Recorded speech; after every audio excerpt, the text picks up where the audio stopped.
Behind the blue plate, come on, grab your friends. We'll go and play some Tribes Ascend with Dark Matrix and Stowaway. It's gonna be great, it's Behind the blue plate.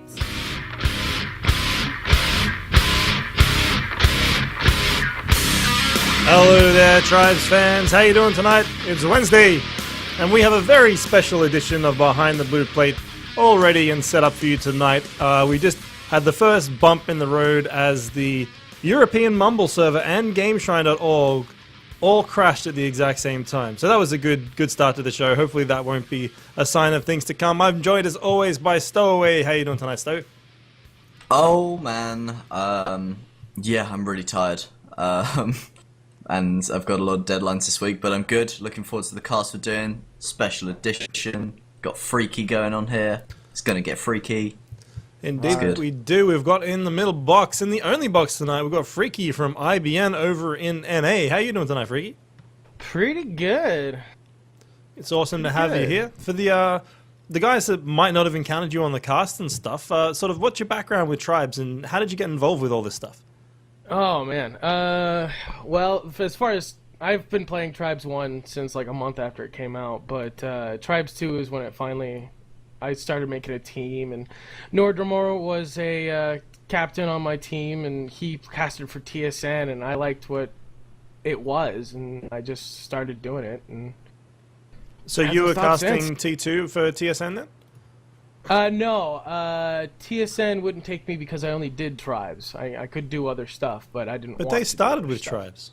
They did. It was originally called the Tribes Cast Network, but or Shoutcast, Tribes Shoutcast Network or something. That was like that. it. But then they changed it to Team Sportscast Network. Yeah, they wanted to branch out into other games, but that surprises me that they wouldn't let a Tribes caster on, considering that was their roots. Yeah, well, back then Tribes 2 wasn't, huge, and they were into Call of Duty and stuff like that. So. Fair enough. Well, it's good to have you on the show, and yeah, such a great talent. We're really looking forward to actually hearing some of your casting a bit later on, because basically, for those that aren't aware, it's been a really slow week in Tribes. So we thought rather than just having a really short show, there's a bunch of really important matches happening in Europe tonight. So we're going to sort of skip through the news fairly quickly and get into one of those games. And Freaky is going to join Stowaway in the casting booth while Grimble and I run production. We've actually got Grimble running production for Behind the Blue Plate for the first time tonight, which is kind of cool. And all of the good stuff will kick in once we get the cast underway. But let's get straight into the news, Stowaway. What do we got tonight? Yeah, so I suppose we can start off by getting some nice tournament results from the NATL, EUTL, and ESL. Always some cool stuff going on in the comps in the moment. And I think we've both been a part of that recently, or all three of us have been a part of that recently in terms of the casting and watching of the games. So yeah, we could go over that. Absolutely. Well, we'll start off with the NATL. And yeah, let's basically sort of pick up where we left off after last week, which was, I assume we talked about kind of Envy and Who Lags Wins versus Puppy Kisses. So the next games were, in fact, Egocentric versus Vex were after Blue Plate that night.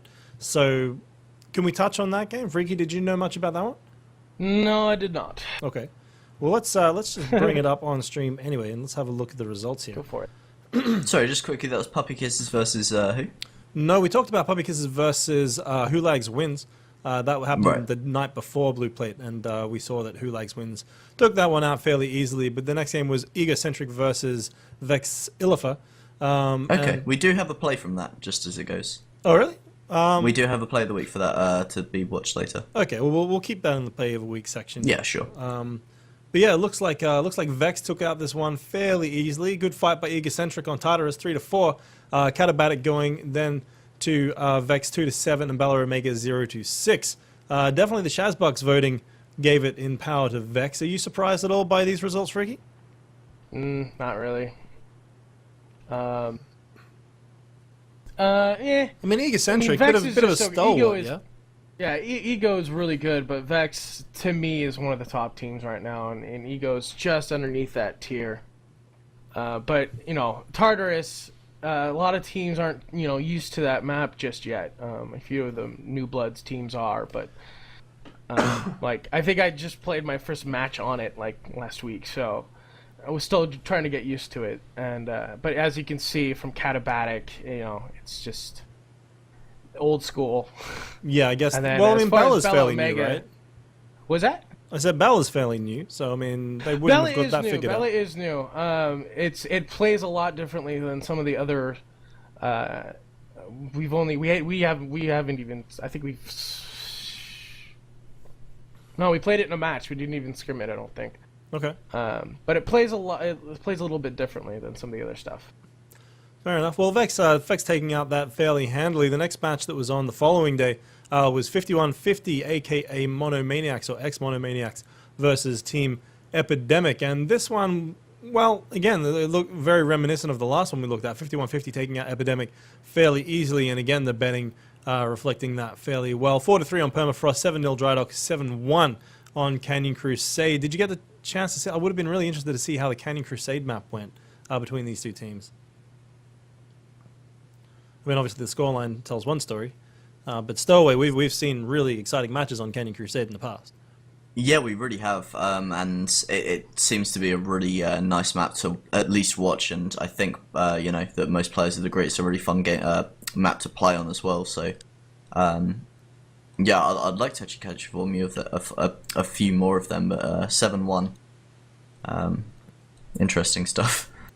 Again, Freaky, any real surprise at this outcome? 5150 taking Epidemic fairly easily? No, it's not a great big surprise to me. Once again, Epidemic, is up there, but 5150 is in a league of their own, so yeah. Fair I enough. don't know. I would like to see a 5150 Vex. I think that'd be probably the best match right now as far as North America is concerned. They're in different groups, I believe. Yeah, we're not So, going to see it until yeah, that's a later. shame. Well, they probably did it on purpose. Yeah, no doubt, no doubt. I don't know if that was just like reflected through the seating or how that worked, but yeah, no doubt that was a planned maneuver. Actually, I believe because they did the qualifiers for the Pro League, and I think they ended up 1 and 2, so Yeah, they probably split them up. that makes sense. So of course, the last match that's been played in the Pro League was on Monday night. Egocentric versus Puppy Kisses. I can guess which way this one went, and indeed it did go to Egocentric. However, Puppy Kisses takes the map Drydock from Egocentric. 6-3 on Dangerous Crossing to Egocentric. 4-3 Drydock to Puppy Kisses, and then 5-2 Blue Shift back to Egocentric. A lot closer fight here, and the betting was pretty close as well. So I guess this one could have gone either way. Yeah, Puppy Kiss is very good team. I was able to watch map 1 and 2 in the cast, casted by Halamar and Winners. It's number 1 on the links to VOD. Dangerous Crossing, Egocentric pretty much controlled it. It's a lot closer than the score suggests. Egocentric got their last cap with 30 seconds left. So, but as far as Drydock is concerned, Puppy Kisses caught Ego completely off guard and snagged 3 caps in 1:30, and Ego was just never able to recover from that. I did not watch Blue Shift though. Yeah, It's actually a really good match if you want to watch. It was a pretty good game actually. It's close scores. I suggest you guys check it out sometime. definitely looks like a tight one. I really wish I could watch more of the both of the European Tribes Pro League, the soon to be Pro League, and the North American one. It's just trying to fit everything in these days is just a struggle. Do you have a particular NA team you like, Doc? Oh, Who Likes Wins, of course. Yeah, I'd have to say Who Likes Wins as if well. if I take them out of the picture, like I would probably. Who's on ZFZ these days? Yeah, no, I'd probably go for Vex. Okay. Yeah. I've got to put some. Although I give 5150 props just because Remix has such a cute daughter. And I mean that in the nicest possible way. She was on the show last week and was really cute. It's like, I like Tribes or something like that. It was very, very... Yeah, what game do we play? We play Tribes. That's right, yeah. That was very cool. How about you? Yeah, I also have to give a shout out to Team K Out, because Little plays for K Out, and Little's cool. And I think Jamie does now as well. For who, sorry? K Out. Yes, Team he K does. Out. Is that in the House League? Yeah, it's the House League. Okay. That's the team that was that my team played that I wanted to talk about. So, I wish it was casted. I was gonna say let's jump into the house league for just a little bit, and yeah, I mean, so which is the game you wanted to highlight here, Free? It was Team Zen versus K Out actually. Where is it? Kill Out versus Zen. There it is. It's on Thursday, March 14th. So this was literally a week ago. Yup. And here we go. Yeah, right. That was a pretty close game. Is anything Take particular it through us, from Ricky. Anyway, yeah, I was trying to bring up the thing here. It keeps fuck it. Anyway, yeah, no, the first map was insane. We were down, I think, 4-1. I think was the score. I can't bring up the score right now. But so when 5-4 on Tartarus, 3-4 on Catabatic, yeah. And 5-2 So on yeah, Bella. we were down 4-1 with about 6 minutes left, and we just we capped, and we got the last cap. We got the winning cap with about, I want to say, 30 seconds left. It was just absolutely insane. And then the same thing happened on Catabatic. We came from behind, and we tied it with about, I think it was about 3 minutes left, and then it went into a standoff, and we were able to get that final cap about 5 minutes into OT. And then in the third map, yeah, like I said, we had never scrimmed it. We had just dinked around on it, and our Cola, our fearless leader, decided he wanted to do a little esports thing, and he grabbed the flag. This actually worked. We practiced it in like half an hour before the match, and none of us were like, no, this isn't gonna work.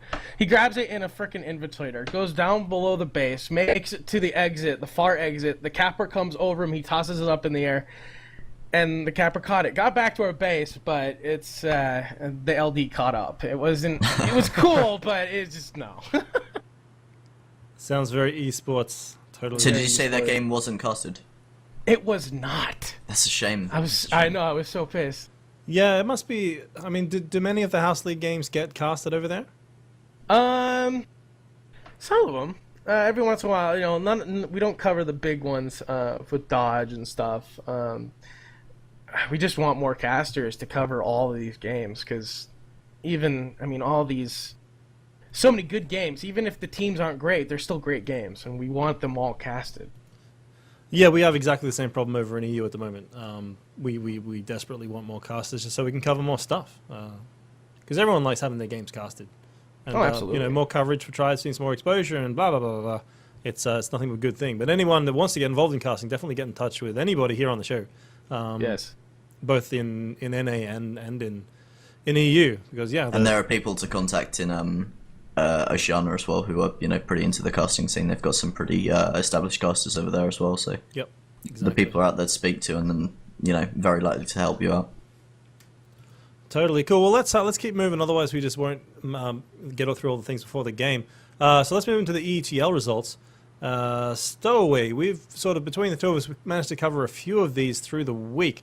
I believe that Greth and I covered DLS versus, I want to say Nimble Minds. I'm trying to remember which actual round that was in. Oh, yeah. That'd been, I think, the second There round it of is. the qualifiers. Semi-A. Sorry, losers semi-final round A. Oh, okay. And that was a pretty interesting match, actually. It did go to Nimble Minds fairly easily, but Dirty Little Secrets put up a pretty good fight. They managed to, you know, get some points on the board at the very least. But yeah, Nimble Minds looked really, really strong on Bella. They just sort of had that one worked out. And Dirty Little Secrets, unfortunately, their cappers just hadn't really got their routes sorted out yet. So sorry, was that Nimble Minds 0 lives? No, or this Nimble is EU? the original Nimble Minds. Yeah, it was a good game, but Nimble Minds took it fairly easily in the end. There it is. Which games did you cover? I covered, I think, Pelican versus Vertigo. I covered that with Doc Lettuce, and we did a lovely bias cast. So he was rooting for Vertigo, and I was rooting for Pelican on that one. That was fun. That was a really entertaining match, both from the casting God. point of view and also just the competition was really fierce. I really wanted Pelican to win on that. Like, I'm a huge Pelican Of fan, course. obviously, and just that, you know, coming from the underdogs. They, I think they lost the first map. You've got it up there, yeah. So they lost the first map, 3-5. Yep. And that was like a really, really good game. Then they won the second one, 6-4. That was just, they played really well on Dry Dock. There was some really good play, and then they had just the best momentum at the start of the game on Crossfire. They got those 2 caps out, and I was like, yeah, this is going to happen. They're going to take it from them. But then Vertigo just like started building up and went into marathon mode and got so much momentum from it and took the win. Yeah, look at the bets going on this game. There was a lot of Shaz bucks up for grabs. JPY going all in on Pelican. He would have been pretty excited during Crossfire. Crossfire was interesting because Pelican were in the lead and then just somehow let it slip out of their fingers. It was such a shame. Pretty disappointing actually. Not taking anything away from Pelican. They played a great game. It was just unfortunate they couldn't. I think they really deserved a win after just. I mean, they got the win on Dry Dock. It's just they did such a good showing overall, and then it kind of just started to slow down a bit towards Crossfire. But yeah, no, it was really cool to see them.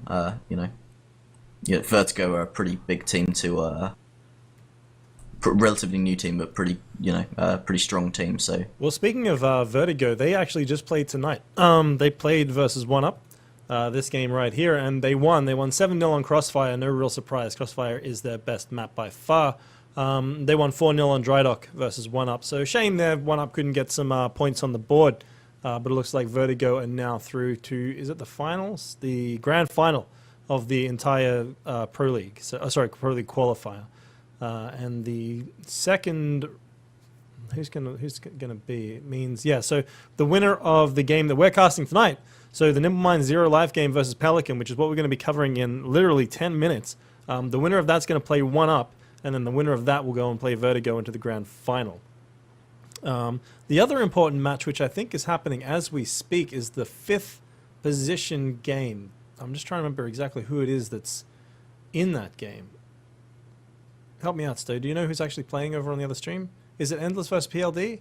I want to say it's Endless versus PLD. Endless sounds right, yeah. They're not playing, guys. Unfortunately, Endless couldn't put a team together. Oh no.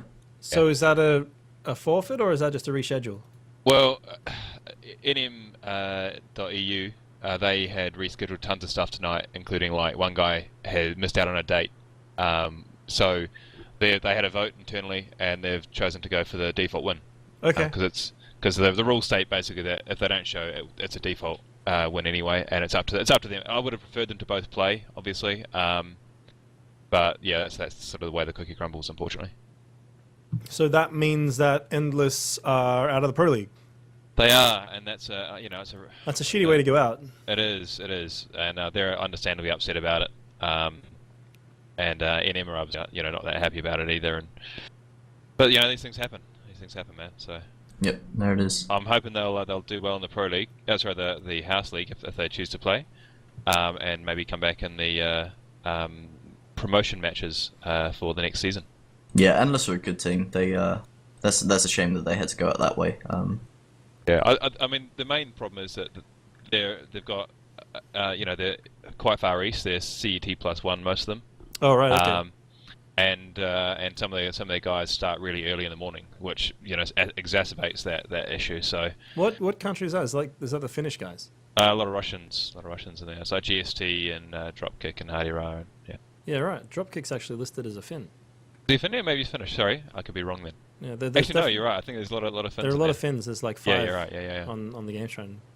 My apologies if I've insulted anyone from Finland or Russia.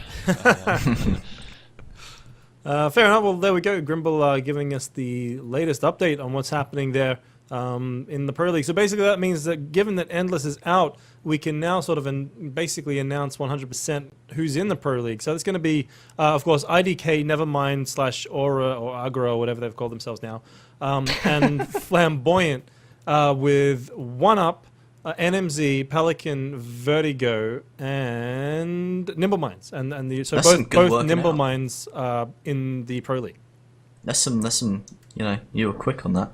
I love tournaments. Respect man. that. I love tournaments, but they confuse the hell out of me sometimes. Like I always say, as soon as you can understand GSL, you can understand anything.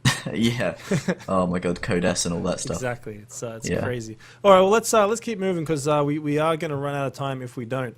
So the next thing was ESL. So we had the grand final of this. We casted this, I believe it was on Sunday night, Stowaway, and that was the rematch between Flamboyant and IDK, and it was a great game. Yeah, it really was. IDK taking the win there.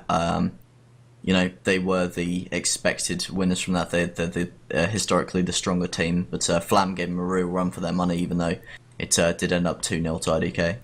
Yeah, it was great to watch though. I mean, I thought Flam were going to take I think it was the first game. I'm trying to remember the maps now. It was Dry Dock. They definitely played Dry Dock. I can't remember if they played that second or first though. Oh, man, I'm running a second. blank. I think second. So yeah, so Flamboyant actually picked Dry Dock, which I was surprised at. I couldn't believe it, given how well IDK had played it last time, and I guess everyone was expecting them to bring out Rain Dance again, and they didn't. But anyway, so IDK took that win quite handily, and you could see that they just they gelled a bit, since the last time we'd seen them play. They were just a little. Apparently, bit it was more of a wild 2-1. machine. Was it 2-1?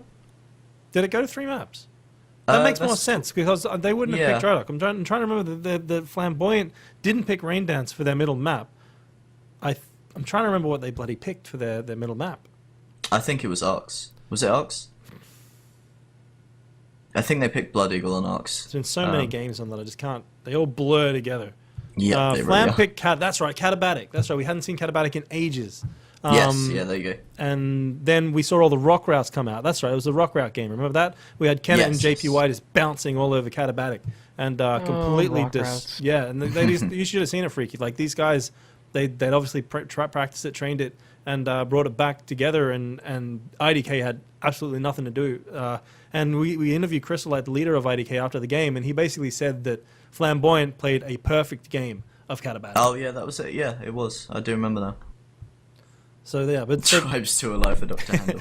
it was you just go. a shame that Flamboyant couldn't take that third map and push it into another best of 3. It would have been a pretty epic series to see them potentially go to 6 games. But IDK definitely deserved the win. But I tell you what, Flamboyant definitely deserved that win on Catabatic. That was something else.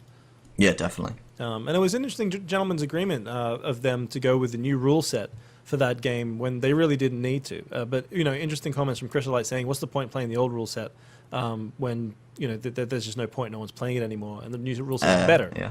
So It's and it makes sense when you think about these teams are now learning this relatively new rule set coming in, and they don't want to have to backtrace to do it. And if everyone's fine with it, then that makes sense. So that was really cool, and I think they cleared it up with ESL to make sure that was all good beforehand. So yep. but yeah, So that was we're cool. running out of time. Yeah, moving on. We've got the North American LT tournament was held this weekend, and it was just like this 2-day tournament that Hi-Rez ABC put together. Vex takes it out. Mechanisms of Action take the second place, and Egocentric bring up the third. Freaky, were you involved in this one at all? Oh, he's just left. Bye, Freaky. Sorry, Sorry, someone mate. told me to turn on some lights. Okay. I was just going to say, did I you did see any not, of the actually. LT tournament? I did not. I was actually in the middle of a scrim when Jim came in and asked if I wanted to cast some, and Did you know Unfortunately, that I was the couldn't- first ever casted LT tournament? Oh, Stowaway, you that's a damn troll. shame because LT is fucking beautiful. Yeah, no, APC tweeted that and copped fire from every part of the community going, no, it's Yeah, not. yeah, We've been everyone's casting like, that "It's months not." ago. Oh, Poor that was APC. Oh, Yeah, man. that was funny. But it was cool to see them do something else. Yes. I'd be interested to know how, what's the word?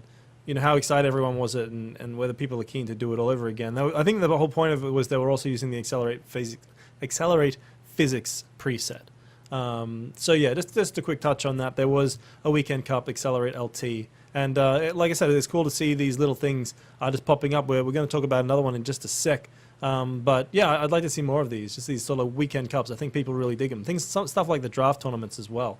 I mean, Freaky, what's your opinion on that? Those sort of, mini cups just over a weekend. Well, I'm a huge fan of LT, mostly because I like playing light, and it just feels like tribes. And as far as the draft tournament is concerned, I really like the thought of a draft tournament, as long as people don't, smurf and try to stack teams. But it's just a complete mix-up, and it's brings something new every time. I agree.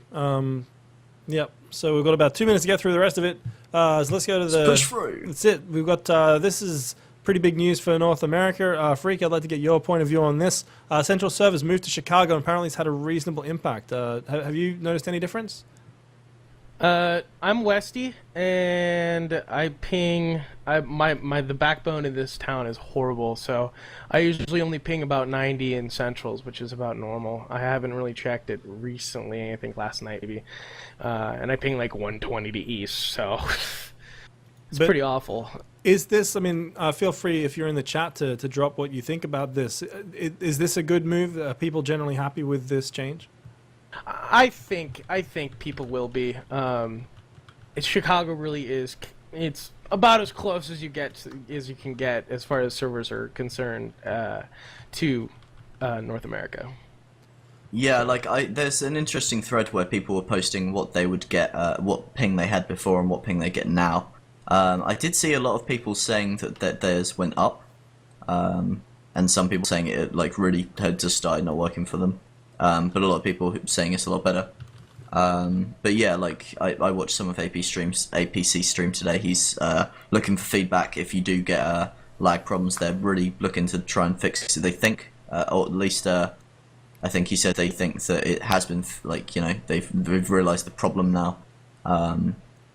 But they need to, you know, make sure it's all working. So give feedback, I think, on the Hi-Res forums or directly to someone from Hi-Res or however. Cool. And the final thing we've got on the card before we move into the cast tonight is Yasuo's monthly tournament is back for number 2. This is going to be happening on the 6th of April, and it's going to be a 2 versus 2 Marauder Arena tournament following the Game Shrine Marauder rules. I'm not too familiar with them, actually. I've got the link here as to what exactly that means, but it's pretty cool. Yasuo's putting another one of these up again. Players. Okay, so we've got a few minutes before the players are going to be there anyway. So no blah blah blah blah blah. Band tactics. What's the basic rule set here? What is Marauder all about? The 2v2 Marauder Arena. Yeah, what's the basic rules there? I've not played it myself. Kills per round 16. I imagine it sounds like an explosives kind of thing. I think it might be. No, it's the opposite. It's basically you've got Honor Fuser, which is explosives only, Right. and then you've got Marauder, which is chain and explosives. And there's a few things banned to make it, you know, more sensible, but that's the guts of it. Cool. There you go. Yeah, it's been around for a little while, that format. I really watched it or played it myself, but you know, it seems like a bunch of fun, and there should be some good what's the word I'm looking for?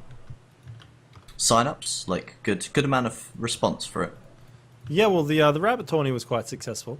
It was hugely successful. That was fun as hell. Yeah, and so this one's going to be happening on the 6th of April. Is that? I don't think that's Easter weekend. I'm not sure. Hopefully he's been clever enough not to put that on Easter weekend. But 6 o'clock London time, 1900 Central European. Prize pool is $80 coming from Hausia, Grimble, and Yuzzo. So those guys. It's a wonderful picture.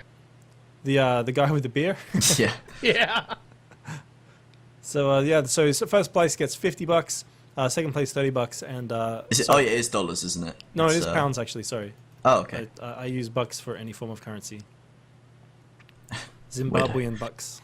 So yeah, £50 to first place, 30 to second, and 10 to third, and that's very, very generous and nice of Hausia, Grimble, and Yuzzo to put up the prize money. There are no sponsors; these guys are just doing this personally out of their pocket. Yuzzo is saying that if anyone wants to help out or donate to the monthly tournament, Sucker Tournament series, then they should definitely get in touch with Yuzzo. But definitely go to trobes.net/tourney.php and get signing up. We've got Kabisi and Specialisti there. We might even be seeing them tonight. I think they play for one of them, or maybe they play for DLS. I can't remember, but I saw them play a game recently.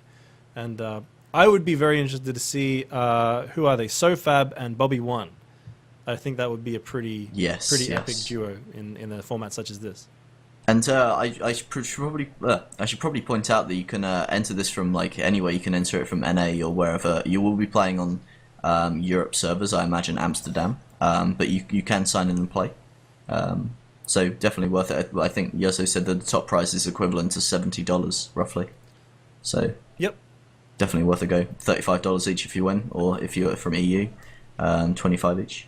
And Yuzzo has the what's the word for it? The honor or the claim to being the fastest paying out tournament organizer Yes. in Tribes Ascend. I think the turnaround was about 10 minutes. Yep. So Cool. All right. Well, that pretty much covers it for news. Like I said, it was a fairly quiet week. We are going to come back after the game to do both the 360 Blue Plate Challenge, which we put out to everybody last week. We've got a bunch of incredible entries for that, so definitely stick around after the match is finished to check those out. We'll be voting on them and figuring out. Are we giving away another voice pack for that one, Sto? Unless we've got anything else that we want to give away, yep, it will be a voice pack code. Okay. Well, I don't have anything, so. Okay, it'll be a voice pack code. Voice pack, and we've also got plays of the week. We've got a whole bunch of very good plays of the week as well. So we've got about. And just quickly on plays of the week, I do want to give a huge thanks out to Leet Chocolate. He was a huge help this week in helping me get some of those together. So big thanks to him. Outstanding. So that's pretty much it for content. Like I said, the challenge coming up after the game, as are the plays of the week. But let's move into talking about the match that we're going to be covering this evening. Sto, while I bring it up, do you want to maybe introduce the teams? Yeah, so this is going to be Nimble... No, sorry. Yeah. Oh, God, hang on. It's... nMz vs Pelican. Yeah, nMz... I thought it was Nimble Ones. Yeah, nMz, Nimble Ones Zero Lives versus Pelican. And yeah, this is basically for Pride at this point, for the EUTL qualifiers. Well, it's also for seeding. And seeding, of course, yep, also important. I'm actually just trying to get into the server now because it looks like we've got most of the players there, so we can pretty much jump into it soon, I think. Excellent. So yeah, so we've got nMz, which is like the A team of Team Nimble Minds versus Pelican. Pelican, Stowaway and I kind of our, like, what's the word when you kind of latch onto something there? Our appropriated team. We love Pelican at any rate. The former Clutch EU team, renamed to Pelican several months ago, currently led by Jamie McComb. And they've had a lot of roster changes, but after seeing their incredible performance against Vertigo, probably one of the hottest teams in Europe at the moment next to IDK, I'm really excited to see how they go up against nMz. nMz, a really, really strong team. They've got excellent, oh man, my brain's just not firing tonight, but they've got excellent teamwork. And I'm really excited to see these guys go head to head. You know, we've got the Omega on nMz, pretty good capper, and we've got Stepatronic also there, that one of the best heavy on flags in the game. And then we've got over on Pelican, we've got guys like, you know, Little on the sniper. He's doing just better and better and better. Joe's capping, and he's just going from strength to strength as well. So this is going to be a really, really interesting game to watch. Although actually, is not capping for Pelican these days. I did see him doing some capping the other day, but Sejuk, I think, does some capping as well. I think they've got a few people who can jump in. But, I mean, I think we should say, you know, we're obviously avid fans of the Pelican, but we've also been fans of Nimble Minds for quite a while, really. Like, I've always, I mean, I won't speak to you for you, but I've always, you know, got on with most of the guys on Nimble Minds, all the ones I know. So definitely, I mean, our production manager here, Grimble, is part of Nimble Minds, so we've definitely got very good. Tearing the heartstrings apart a bit. This game is going to be. We've got so I don't think we have a fail of the week, and Yazo's gone. Okay, fail of the week is this episode of Behind the Blue Plate. Thank you very much, Yazo. Went through all that effort to go and plug your tournament, and then you pull out that kind of stuff. That's real nice, man. Thank you. Yeah. It's alright, he's already drunk. Yeah, exactly. He did come up with a drinking game. He did? Oh, yeah, I've got to put that Reddit. up. I've got it here, right? Okay, so there's going to be a drinking game for this this cast, which I think is just awesome. So basically, the rules of the game are you should drink when someone swears, and with Freaky on here, this could happen more than once. Am I allowed to swear? Go for it, man. Oh, shit! There we go. So that's your first drink. When anyone says clutch, so it's a good thing I'm not going to be too loud. I'm going to be running camera tonight. I'll chip in some commentary here and there, but I'm basically going to leave it up to Stow and Freaky tonight. Anyone says D-stack, I'm not sure if you or I, Stow, really say that very often. Freaky, is D-stack one of your common terms? If they do it, I do say that word. I mention it every now and then. I try and steer away from it because it's got a negative connotation to it, even when it's a legit time to do it. But you know. So you also drink when Stowaway says esports pass. I'm gonna cross off the pass bit whenever he says esports. Esports just in general. Exactly. God. When Freaky says drilled, when Europeans are referred to Euros, every cap and every time a Shrike gets killed. So get your drinks ready. We should be clear, Behind the Blue Plate does not support underage drinking. Please drink responsibly. Yeah, Grimble's right on that one. Fair enough. Cool. All right, we're going to chuck it over to a splash. Grimble's going to get us onto production. I'm going to load up Tribes, and we are going to get into this game of Tribes Ascend, the losers bracket final. And like I said, the winner of this will go on to play 1UP, and the winner of that game will go on to play Vertigo in the grand final for the European Tribes League Pro League qualifiers. So bear with us for just a minute as we get this stream sorted out. It shouldn't go down. It should stay up. But yeah, we'll be back very, very soon. And I think, Grimble, I'm going to chuck it over to you.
All right, hello guys. We are now in the game, and I should probably switch into game. There we go. And yeah, we've got nMz, No Mind Zero versus Pelican, and all the players are on the server, so I imagine we're going to be pretty close to a start here. So I'm going to throw it over to you guys, Freaky and Stowaway, in the casting booth. Hey guys, how's it going? I am Stowaway. I'm going to be joined by Freaky. We've never casted together, but I've been looking forward to it. I love your casting, Freaky. Do you know these teams either? Either of them at all? Let's see. I know one person. I know two people who are playing, Little and Jamie Combe. Yep. Okay. You might recognise. I'm trying to think. Actually, about no, it. Maybe Nordsmark. I think he also plays for Who Lags Wins. Well, I'll be casting them tomorrow, but I actually do not know him yet. Okay, cool. Well, either way, we look to be going on dry dock. We are 13 people in the server at the moment, so we might have a DC either way. But yeah, huge production value coming out from Grimble today, and yeah, we've hopefully we can get something special going tonight in terms of all that. Thanks to everyone for sticking around for it, and don't forget we will be coming back to regular scheduled Behind the Blue Plate show. After this, we'll be doing plays of the week and the 360 spin challenge where you can win codes, and I think we'll be doing call-ins as well, but we might have to sort that out because there's been a bit of a mumble crash. Doc, do you know if we'll be doing call-ins? We'll see how we're going for time. I think after all the clips, we've got quite a few to get through. So if this game is short and if the other mumble comes back online, we might be able to switch it over, but we'll just call that one. But yeah, but definitely stick around for the 360 challenge, and of course we'll introduce next week's challenge, which we have planned, right, Stu? Oh, forgot about that. Yeah, we'll work it out. We'll figure it out. Maybe Yeah. Freaky If can anyone- come up yeah. with next week's challenge. Yeah, there you Oh go. man. So there you go, putting you yeah, on the spot as everyone's- well. Okay, I think let's they're say- switching. Yep, everyone's switching over. We will be on dry dock first, so I will introduce Nimblemind Zero. On Dinosaur, we do have Nimblemind Zero with Nuba, Omega, Bendus, Stepatronic, Refe, Allen, and Deez. And for Blood Eagle, which is Pelican, we have Nordsmark, Athelian, Sejuk, Savin, Black, Joe, Little, and Jamie Combe. So, what are we going to be looking out for on dry dock for those people who maybe aren't as familiar with competitive tribes, Freaky? What are the key points of dry dock? It's Crossfire. Don't you mean Crossfire? Oh, sorry, I have Crossfire. Of course, I mean Crossfire. Getting That is this my week's self-distracted. Behind the Blue Plate Yep. fail of the Looks week. There's like the we're fail. gonna. okay. Looks like we're gonna pause for just a little, but Crossfire. Oh wait. Oh nope. They decided to go for it. I'm looking forward to see Little. That guy has a sick shot, and Crossfire is very sniper friendly. So, I'm looking for Little to light up the scoreboard. Yep, I think we might have had a crash. This might not be live. Maybe we can get it going, but we'll act as if it is live because, either way. So definitely two good teams here. Pelican, big favourite of mine, but Nimblemind Zero, very good team themselves. And restart. Okay, yep, we are going for a restart. Looks like. Yup. Yep, that's just tribes. Unfortunately, that's just what happens. GG. But lucky we do have Grimble, who seems to have his heads firmly screwed on when it comes to running this. He's been doing a great job Well, that's running good. a lot of the EUTL qualifiers, and he's been working himself silly doing that. So, yeah, Grimble just works a lot and does a lot of good stuff for tribes. So Stoa, you casted Pelican on Crossfire versus Vertigo just a couple of days ago. What was their kind of approach to the map when they were playing Vertigo? On Crossfire, On Crossfire, yeah. they didn't have too good of a game on Crossfire, if I remember. I think they did have some capping troubles, which is a shame. I mean, Little just shines on Crossfire because it's such a sniper-happy map, so he definitely does really well for the team. I think Joe actually might be capping today because Narc was last capping time. and he really couldn't get out with it. Yeah, I think the Rock Bouncers actually threw them off a bit. I'm not too sure. What I found interesting is the sort of prevalence of Tech D on Crossfire.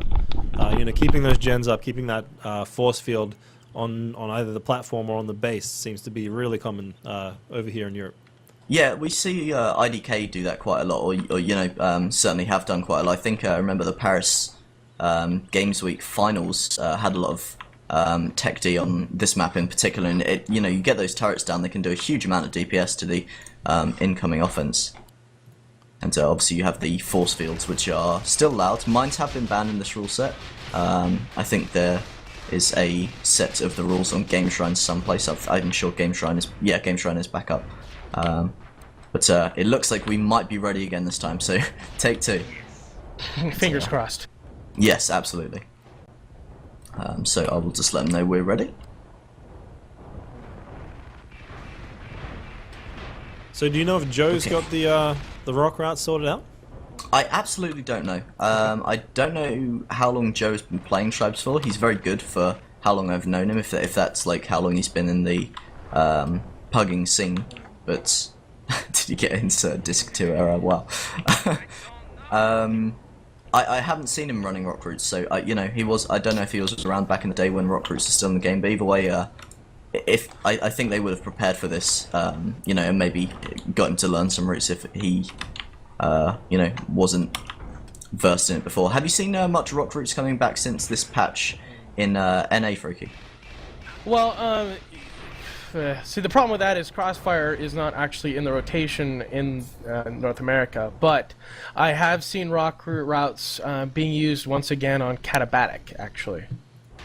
Yes, Katabatic is such a huge one, and we did see that. What game was that we watched? We were talking about earlier, but they all seem to blend together. It was it was Flamboyant versus IDK for the ESL final when they picked Katabatic. Yeah, we just talked about that. Yeah, and they really made it work for them, and I think it was a big part in helping them.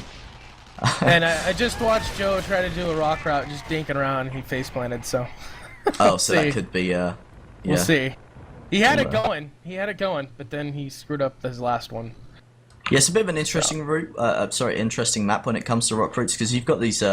Most of it's really generated from the very outside of the map, so you have to set up. I think all of them are. In fact, I don't think there's any rocks aside from on the like the very rim of the map. So yeah. Well, the hard part about this map is that, I mean, it's so small, and the side to sides can take forever to get back, especially with the sniper, you know, and the rock routes allow you to do that back to front and keep a good speed while doing so. Yeah, absolutely, and I mean, if you do manage to set up one and back to fronts using the rocks, then you know you get out, then it's very likely that you're going to get home. Obviously, you've got to contest with the sniper, but you can set up that lovely cluster play in the midfield. I did just see Omega from nMz looking like he's looking fairly confident. Just looking at Joe at the moment, he's obviously knows some routes, so he just messed that up. But obviously knows the routes are there. Just it's whether it comes together on the day. Don't know what we're waiting for now. Holy cow! I just watched Joe almost get Oh, I almost said the D word. Almost get killed by the base turret. Way off to the side of the map where that like solar panel tower is. He almost got hit by the turret from way the hell out there. Don't hold back on the don't hold back on the. Oh, I know. No, don't worry. There'll be plenty of D words. Oh man. Oh man. I'm just Okay. saving it for the cast, you know. Yeah, absolutely. No, it's coming, guys. It's coming. Yeah, All right, absolutely we're is. switching over finally. Woo! Yeah, so once again, we'll try this, and we'll see how we do. So, I will do Diamond Sword once again. Nimble Minds, we have Nuba, Alan, Stepatronic, Deez, Omega, Bendis, and Refe. And for Pelican, Athelian Black, Jamie Combe, Nordsmark, Joe, Sejuk 7, and Little. Absolutely, so 30 seconds left on this countdown. It's Yes, about sir. time that we've got this underway. My adrenaline's pumping, man. I'm ready for this. It's a whopping 2 p.m. over here. Let's get this puppy started. Yeah! Yeah. So, yeah, this is kind of going to be a standard best of 3, first to 7 caps, if you're not familiar with the rules. And okay. if you're not familiar with... not you, dude. You know, anyone watching who maybe hasn't been interested in competitive play before, and this is the first time you're watching, then stick about, and it's going to get exciting any second. Yes, sir. Yeah, actually in North America, we play all 3 maps. I think yeah, so they this is 3. probably will for the actual Pro League, but for the Okay. qualifiers, it's just a knockout. Because the Gotcha. points don't really matter. Yeah, it's been a bit hectic as well, so maybe, you know, teams having to play multiple games in that. I don't think that's happened so far. But either way, just checking out Omega set up this rock route that we've been talking about. He has taken a snipe, I think, so down to 14 health, which means Little has spotted him. And yeah, Little definitely getting a spot on him early. Yeah, he's coming in now. Still 14 health. Might wait for that regen. And no, there it is. Beautiful rock route coming in, but that force field is completely open. Psst, dies. Absolutely, Taken yeah. out by that force field like a bitch. Oh yeah, and that's an interesting point we're going to cover. So both gens have immediately been taken down. Some nice offense clearing actually by nMz there, and Black picking up, but he does get shut down straight away.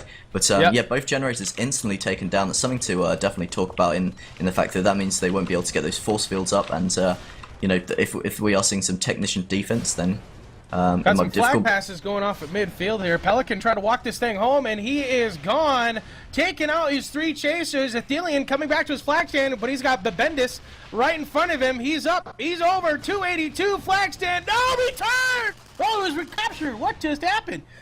Picked up by an infiltrator. It looks like he was killed. The flag returned and capped immediately. So 1-0 in favor of Pelican. That was Yeah, I quite don't know what strange. He happened. didn't die. Like the infiltrator stayed alive, so somehow they managed to pop the flag out from him. Did he?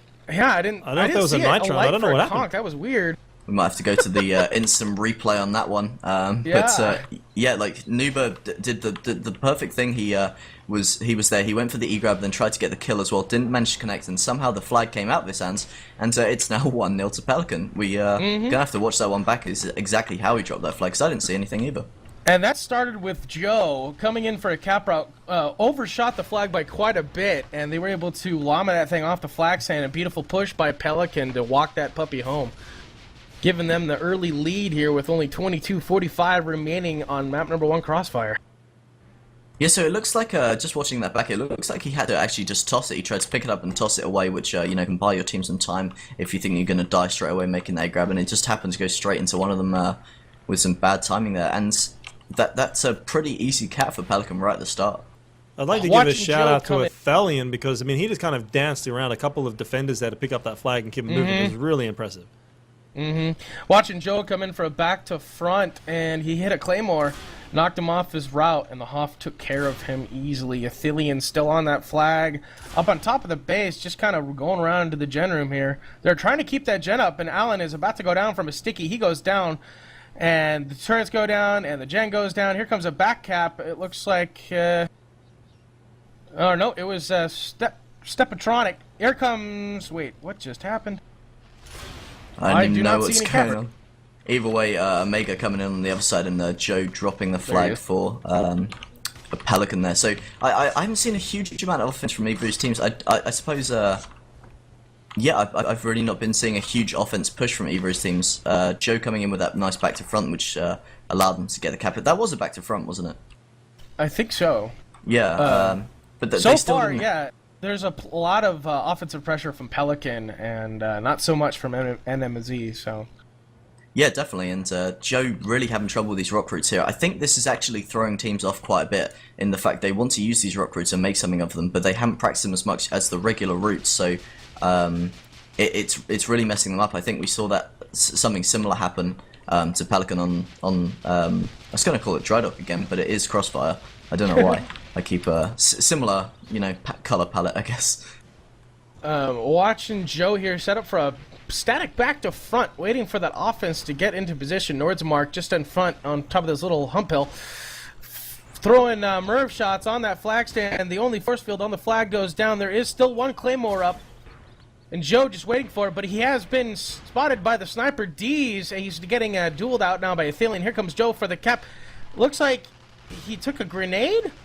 I think he they actually- got another force field up. Yeah, the force field's been put up. Really nice communication on nMz there, but Joe is still alive in the soldier, so he doesn't have that thrust back. Taking some damage from Stepo straight away. And shut down. Guess what, folks? He got drilled by the police turret. Oh, there it is. Drink up, suckers. Yes, Yeah, Big Ben Joe was trying saying to up. thrust through that base, and he just got eaten up by a Titan, 2 turrets, and the base turret. He didn't last long.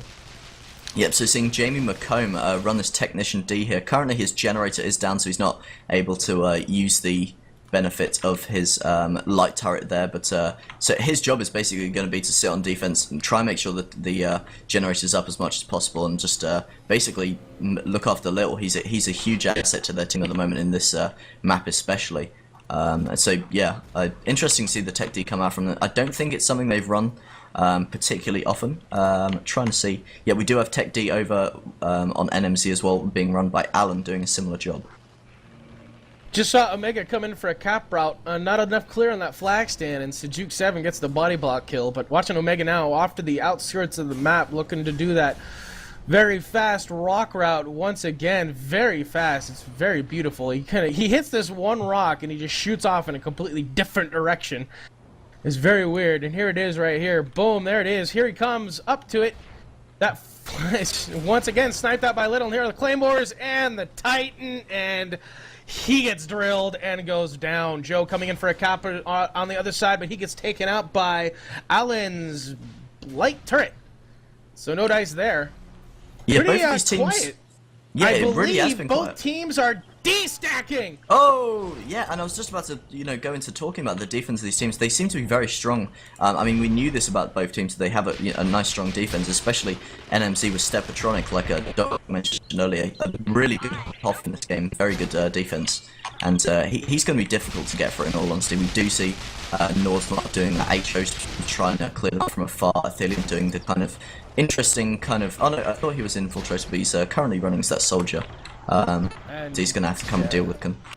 Joe doing a very high route, and Dees picks him off, so that offense from Pelican's not going to go anywhere either. Watching some clear right now coming in from Babendis, but he's got all sorts of chain fire on him. Jeez, looks like World War II out there.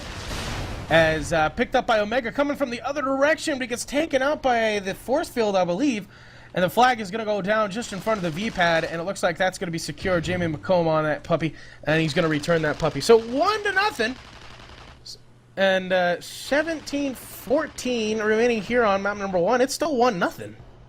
Yeah, it really is quite a slow-paced game in terms of flag play, which is interesting because this EUTL rule set has been, created specifically to try and make the game more about flag play. I'm seeing Joe Kane on his route to, once again, little to no clearing. Stepatronic, Alan, Dees, all on the flag stand. Oh. And, he's actually no way near. Worth mentioning that Reach is banned. Yes, Yes. Reach is banned. Which is funny, I'm actually seeing a lot less North American players play with Reach. It's mostly egocentric and safe fall now.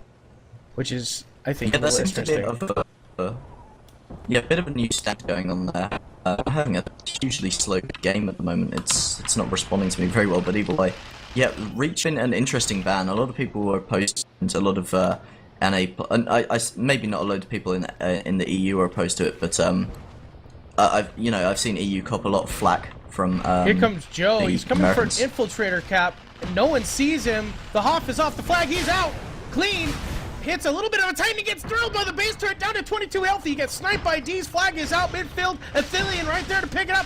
Incoming thumper fire over him, and Ref is going to get that return. Oh, shit.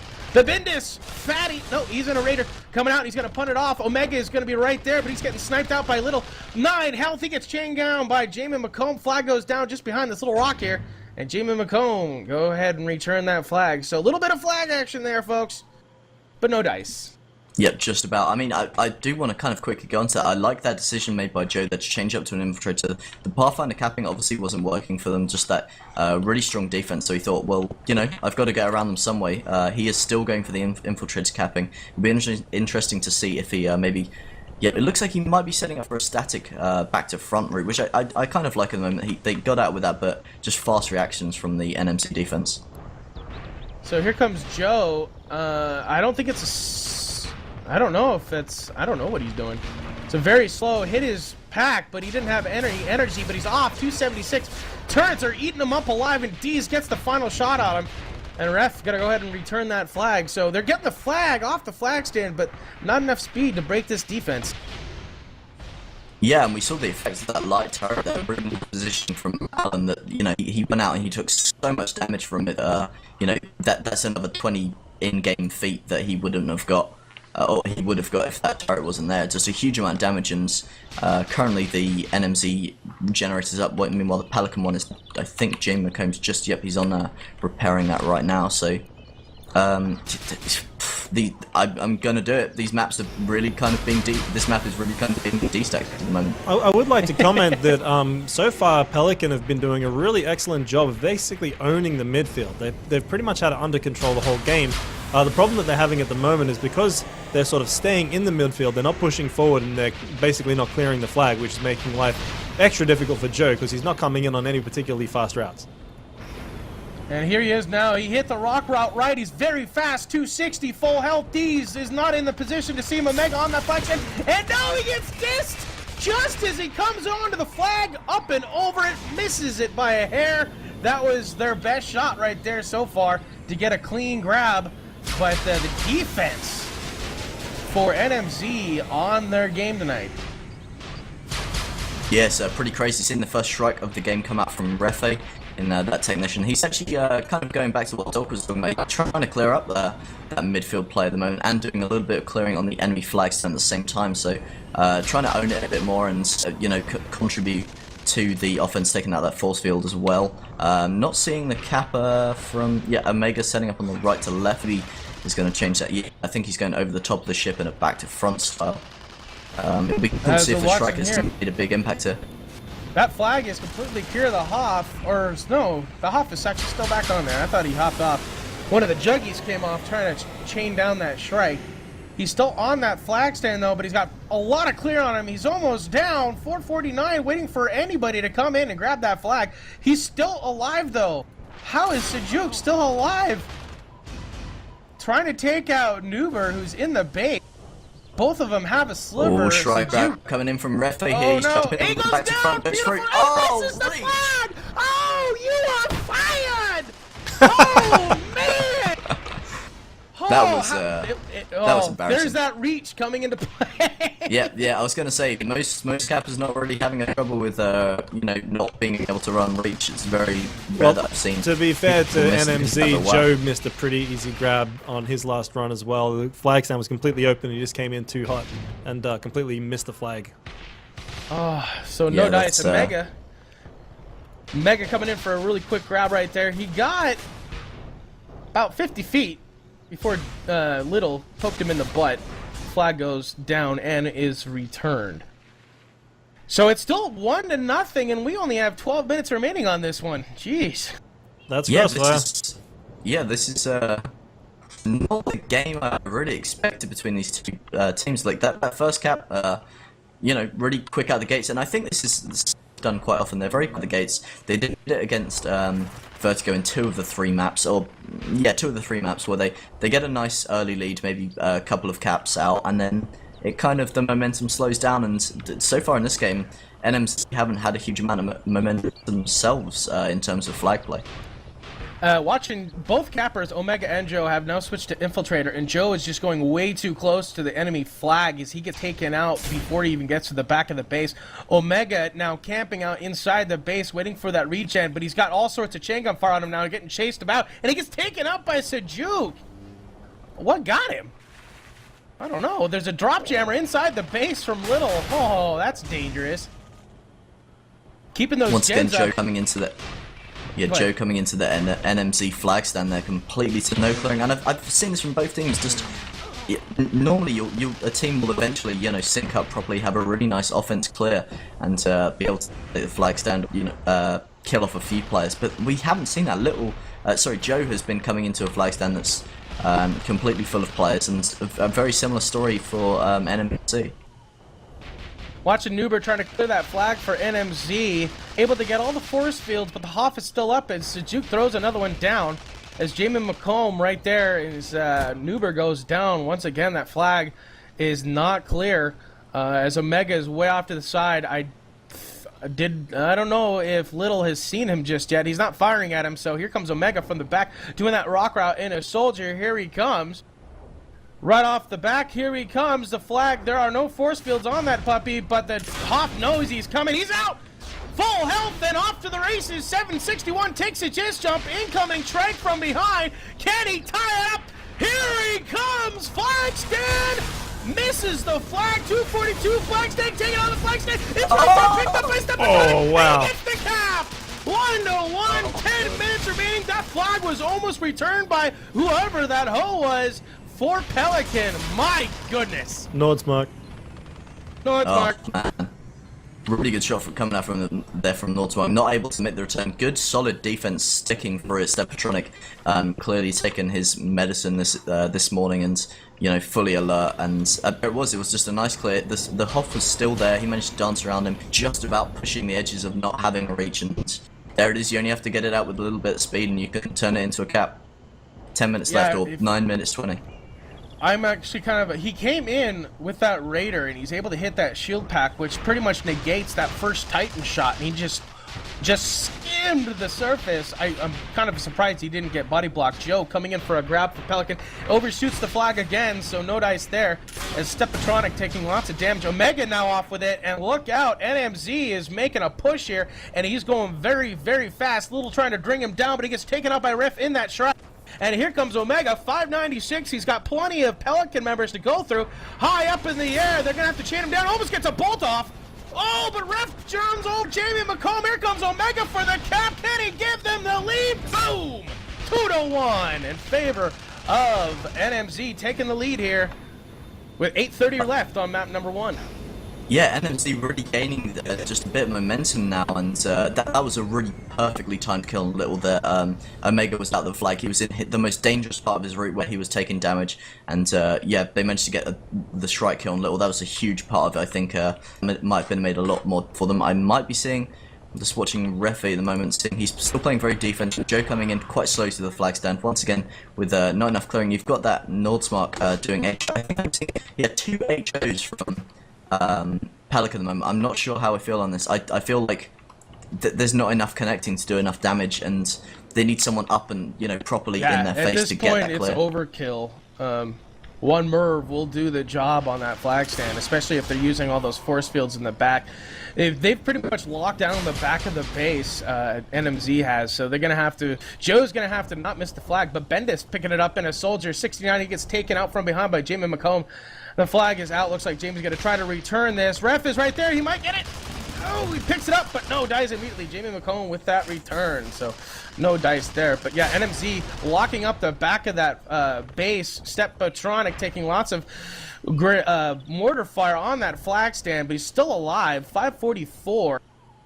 And now it's missing. And now the defense for nMz have meet Athelion in midfield. He gets drilled in the face by Bendis. Take a drink.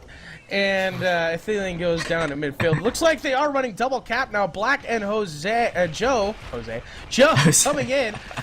Here comes Black. I don't know. Oh, Deez totally doesn't see Black. He's coming in. Can he grab it? He does through. He's through untouched. The Titan was too early, 1400, but he ran into Ref here at midfield. Boom, gets that thumper, and the butt flag goes down. But Athelion right there to take him out. Athelion taking out Ref. Athelion gonna pick this up at a fatty. Move across midfield. Jamie McComb trying to escort him. Stepatronic, the Hoff, trying to drill him down. Not gonna happen. Athelion coming back to his base. Here comes Ref. Can they catch up to him? He's got a sliver. Ref goes down. Waiting for the toss-up. There's Black and a Pathfinder. Flag stand, thrust, cap. Boom. 2-2. Tied up with 6 minutes remaining. That is a just textbook example of what Pelican are good at. They Kappa. I love it when they do dual Kappa. They don't do as much as I'd like to see them, and then they just clustered that down the midfield. Really nice pickup and staying alive from Aphelion. Just really nice play, and then calmly picked it up at the end and just got it up to base. That's what Pelican are good at. Now watching Jose and Black doing opposite routes. Here comes Joe. Onto that flag stand, step on it, completely off the flag stand, step right down! Derailed by the base turret, he goes down! Oh, that sucks. That really does suck, and that's just, that's one of the things that's going to happen when that generator starts, and both generators are still up in this game. Only 5.5 minutes left, and it's 2-2. That's actually turning into quite an exciting game now, because it's going to be on the line. We'll see if it goes into a standoff. Black currently sitting on the back of the nMz flag stands. The infiltrator taking down the force field right at the back. He might be setting up some sort of static group. We do have a drop in the midfield, but Jamie McComb is going to jump straight onto that and get the return. I am interested to see here. He's now switching out in the inventory station, actually. I'm actually kind of amazed that Pelican keeps spamming just the flag stand with these heavies. Get some of those base turrets down. Make that technician have to run around and repair that stuff. Yeah, But, absolutely. And interestingly enough, like Jamie McComb is one of those people. He's a really good jeweler. That's what I'd say his specialization is just killing other players. And he's currently sitting back on the defense, 28 kills, so a respectable amount. It's just he used to play on defense and taken onto used to play on offense, now taken onto defense, running this technician. I'm wondering if he'd be better suited to an offense role still. So we do have another cluster coming out from Pelican here. Athelian, not too much health and not too much energy, so might have to pass it off. Oh, the Shrike kill coming out. Refe jumping out the Shrike. Kill from Joe. Refe, jumped straight into Refe there. Joe got a clean grab off that flag stand. I don't think Stepatronic saw him close enough. Took a little bit of damage from those light turrets. Missed the base turret, but he got poked. Oh shoot! Omega capping it up. They made the early E grab and then turned it into a cap on the return. Pelican not able to really, get themselves together and chase that. So 3-1 with 4 minutes left. 3-2, sorry. 3-2. 4 minutes remaining here on map number 1, and let's see if Pelican can pull this puppy out. They need to tie it up. Yeah, absolutely. I'm trying to work out if I can maybe turn off my webcam during the next game, because apparently I'm a robot. That is a new rule, by the way. Anytime I'm a robot, you got to drink. That's constant drinking, Steve. Yep, constant drinking. Just plug it into my veins.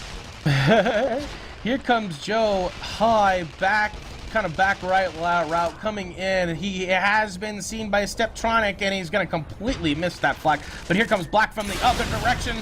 He's off to the races, 58 health, drilled in the back by D's. Flag goes down, and Alan and Ref going to go ahead and return this puppy, and so that is safely returned. 3 minutes remaining, and Pelican better pull something out of their butt soon.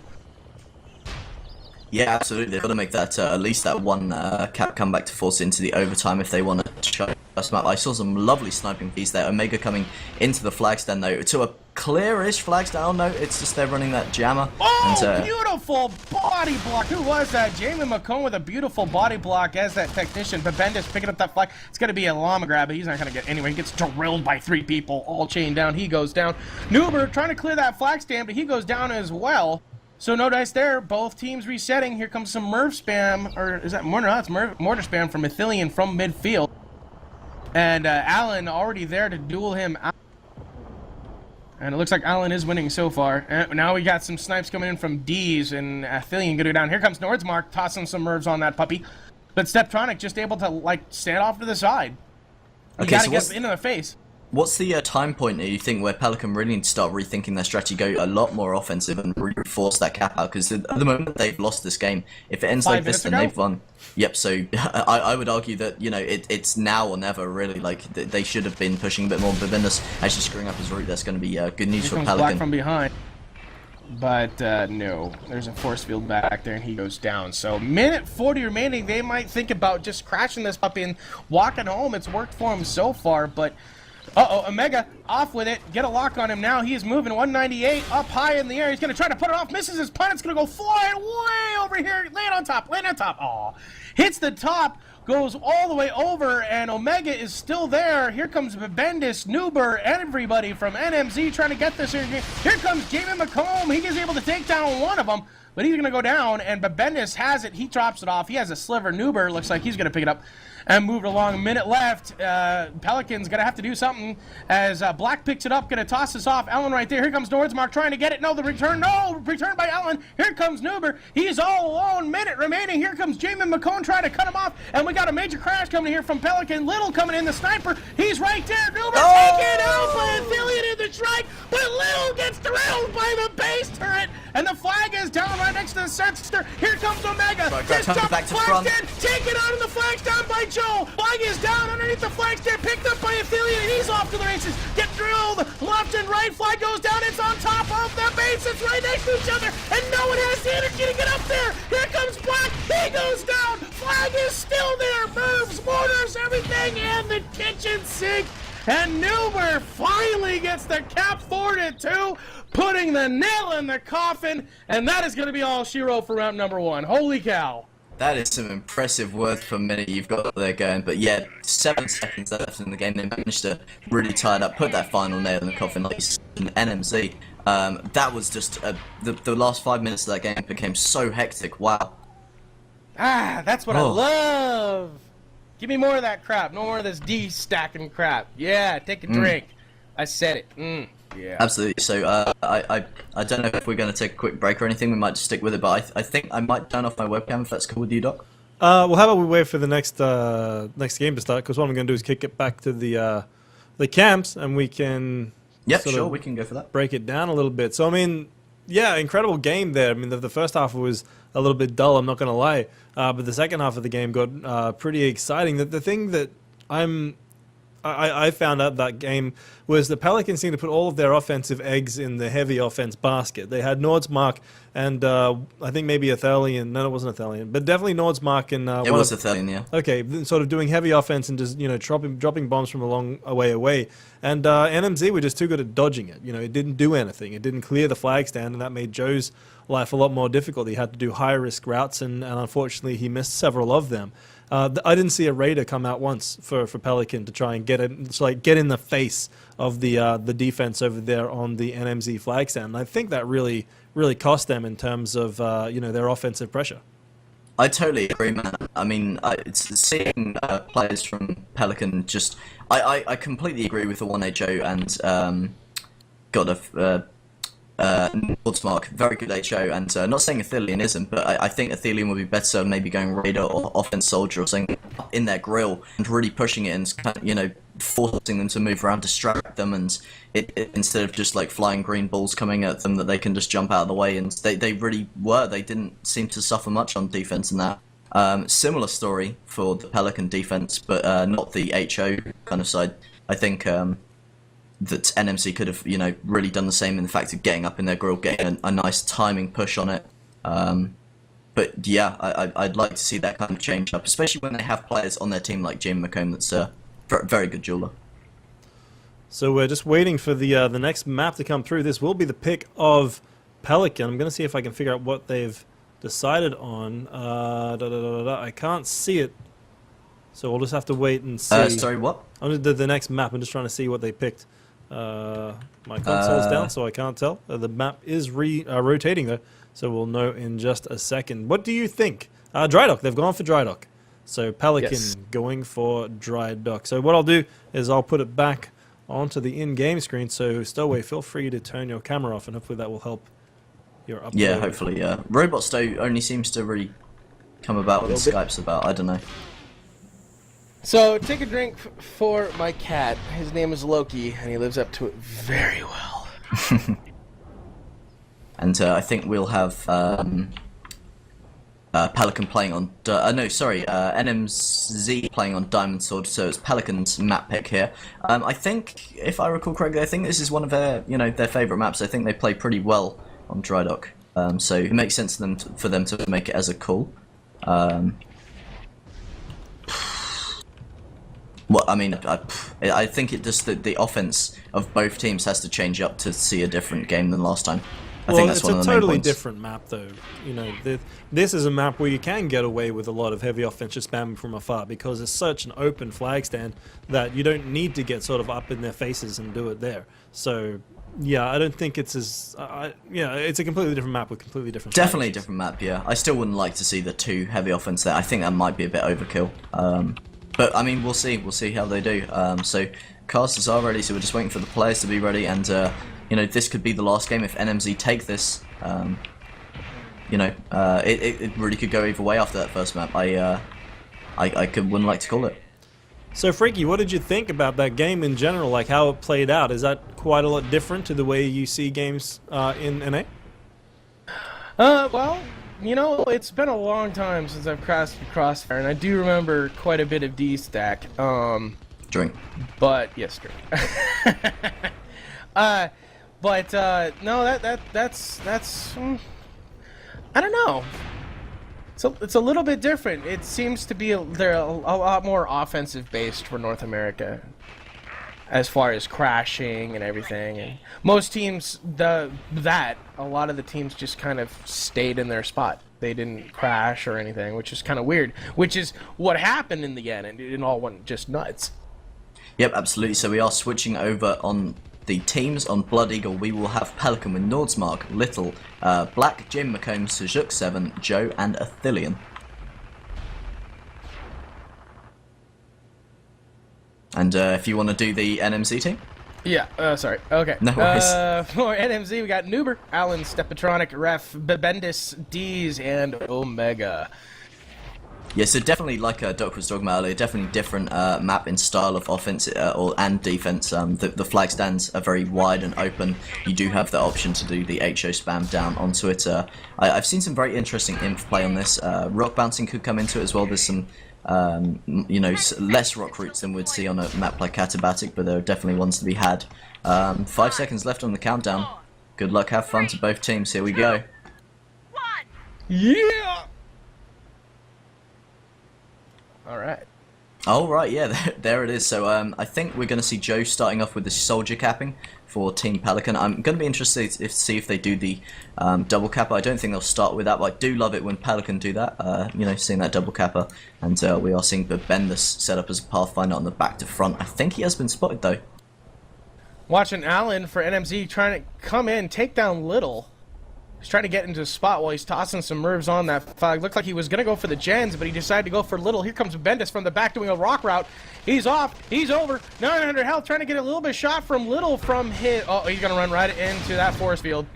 Taken out by Sejuk on that flag stand. He goes down. Uh-oh, Mega coming up from the other direction. Hoff didn't see him, but he gets taken out by Sejuk anyway. Ran right into, like, I don't know, it was like he tripped him.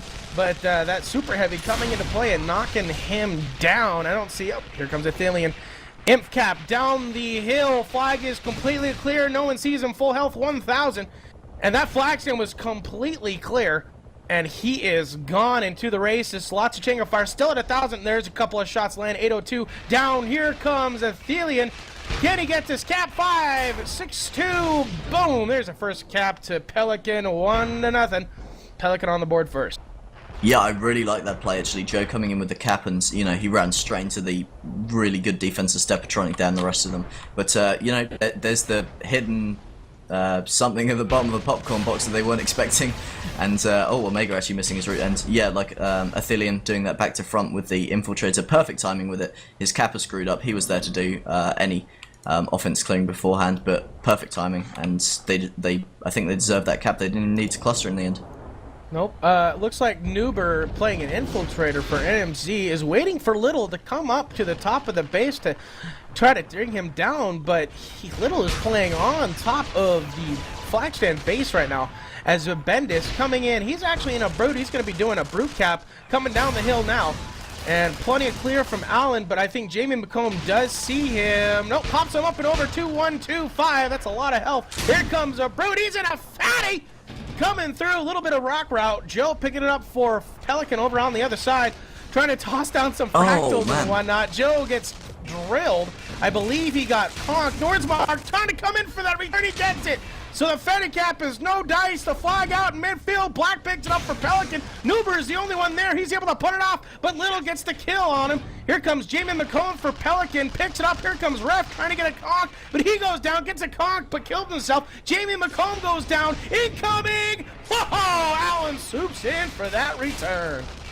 Oh man, Pelican almost managed to make that cluster happen down the midfield. They are good at that, but really nice chase from nMz coming out.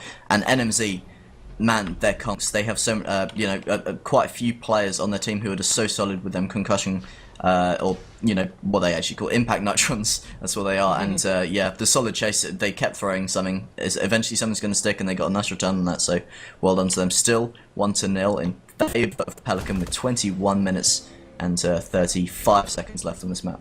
And just look at the Pelican flag stand. They have 2 force fields up, blocking 2 different routes, and then an inventory station up, blocking another one.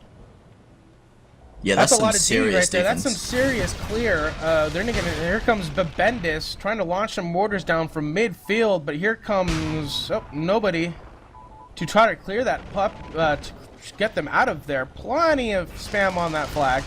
1 force field goes down, waiting for the second. Don't see the capper there he is, Mega coming down into his route now. Very high, very fast, but that force field, it just got put up. It gets body blocked by Jamie McComb, so no dice as Little finishes him off with his sniper rifle.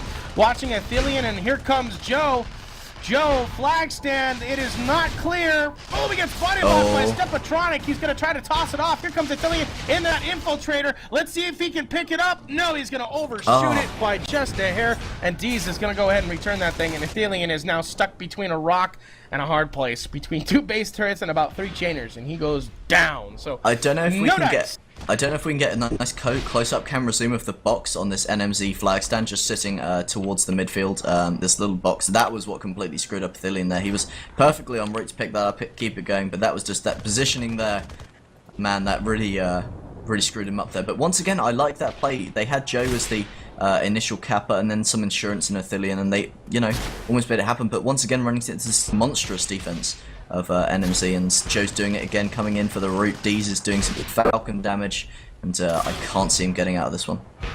No, here comes Joe. He gets taken out by Stepatronic on that flag stand. One thing I do notice about the difference between this and American is that... Oh, wait. We'll put that on hold as Nuber off with it. He gets taken out, though, by... What is it? Jamie McCollum. He's going to go return that flag. Is the gen play. Gen play is not a big thing in America, even if you are D-stacking. And... Take a drink. But like, they'll keep it up every once in a while, but they don't keep them up at all times. And also in North America, there's only 1 force field allowed, so that really opens it up for the offense. So it's, yeah. Yeah, I mean, we saw that, you know, those 2 force fields and the inventory station from Sujuk on stand, and that was. That's so many targets of things you need to take out, and it gives a big job. And, you know, you've got Jamie McComb laying down these turrets. There's a lot of things that they need to take out. And I think they did a good job of it, but then, you know, just Sujuk on defense setting up more force fields as the Kappa come in. They had the spot, and it's a hard offense to, you know, it's a hard defense to come in and try and take out. Here comes Joe trying to grab this flag, but he had no health. Interesting strat being here by nMz. They've put a turret way off to the side, the hill for the low to high, and it totally ruins his regen. But the gens were down, so it didn't really do anything. But he didn't get his regen in time. Quick pickup right there by Athelian and the infiltrator, but he got nowhere. Over on the other side, I see. It looks like. Oh, nope. I thought I saw Capper in, but I was smoking crack apparently. Yep, lovely. Either way, yep, we are seeing. I do not condone it. No, of course not. When, no. Neither does anyone who is on this channel. Marijuana, on the other hand. Here comes Joe. Oh my god. Oh my god. Here comes he's coming in. Force field is still up. He's going to stop short of his route because here comes Athelian and an infiltrator. He might be actually going for the sniper right now. No, looks like he's just going to chill here for a second. Here he comes, topping on that stealth pack. Down the hill he goes. They know he's coming. And, he ran out of energy. And he goes down. The flag stand is completely clear. They're coming back now, but Omega coming on this back to front from low to high, and 4 people on defense, all of the offense respawning straight into that D-stack, and yeah, that's gonna... There it is. Once again, a pretty slow game in terms of caps. We saw it quite fast at the start. You see that, you know, like I was talking about earlier, Pelican come out very quickly out of the gates, and then it all kind of slows down. Not really sure what it's about. I mean, I'm seeing Joe having some difficulty capping here, actually having to stop in his route to take out Deez, the sniper. It's going to be very difficult for him, and Athelian is basically just this insurance imp where, you know, he's coming in and he's actually doing it now, and yep, he's going to go for it. He's snuck right over his head. Up and over, Conk almost gets him, but he's got 291. Almost, he took a little bit of a snipe shot. He's trying to bring him down. One more shot, 211, not going to hit. He's out of view. Here he comes, back onto the flag stand. There is no one there. They're going to get this cap. What on earth just happened? That was the strangest, I saw him coming in so slow, not a huge amount of energy, Alan on stand, and just that, that was the least expected cap I've ever had. He just walked away with it. That was so cheeky. Well, that's one of the hard things about infiltrator capping is that you don't know he has it until he's off the stand, and unless you have rage or lightweight, you're not going to catch up to him. Yeah, it just a difficult thing to kind of counter if you don't see it coming, and I'm still astounded that happened. Breathy coming into stand, gets mid-ed by Sujuk, bam, straight in the face with the Titan launcher, and yeah, Suzuka's been really impressing me on stand at the moment. I've seen him play quite a few other roles, I think, but yeah, on stand he seems to be very strong. Watching Athelian here for Pelican, just kind of chilling in that infiltrator back on the back hill. Joe, way off to the side. Their gens are down, so that light turret's not going to do anything to him on his route, but here comes Joe. 365 gets his regen. He's in a medium. He's in a soldier coming down. Now he's going to take a disc jump. No, he's not. Coming in. 220. Flag stand is not clear. Taken out. No, he gets conked, I believe. Flag goes down, but here comes Athelian and then in. But he was seen, and he's going to K out and reset with that offensive push. But it's still 2-0 in favor of Pelican here on map number 2, Dry Dock. Yeah, on that last Pelican run, I really didn't see any offense coming in. I saw Joe coming in, and I saw Athelian kind of sitting up there. I think he had taken out D's beforehand. But aside from that, it was just, there was nothing else. And that really interests me in terms of where were they? You've got Nordsmart coming in a Raider this time, and Athelian doing the Infiltrator. He's obviously destined to take out D's if he's able to.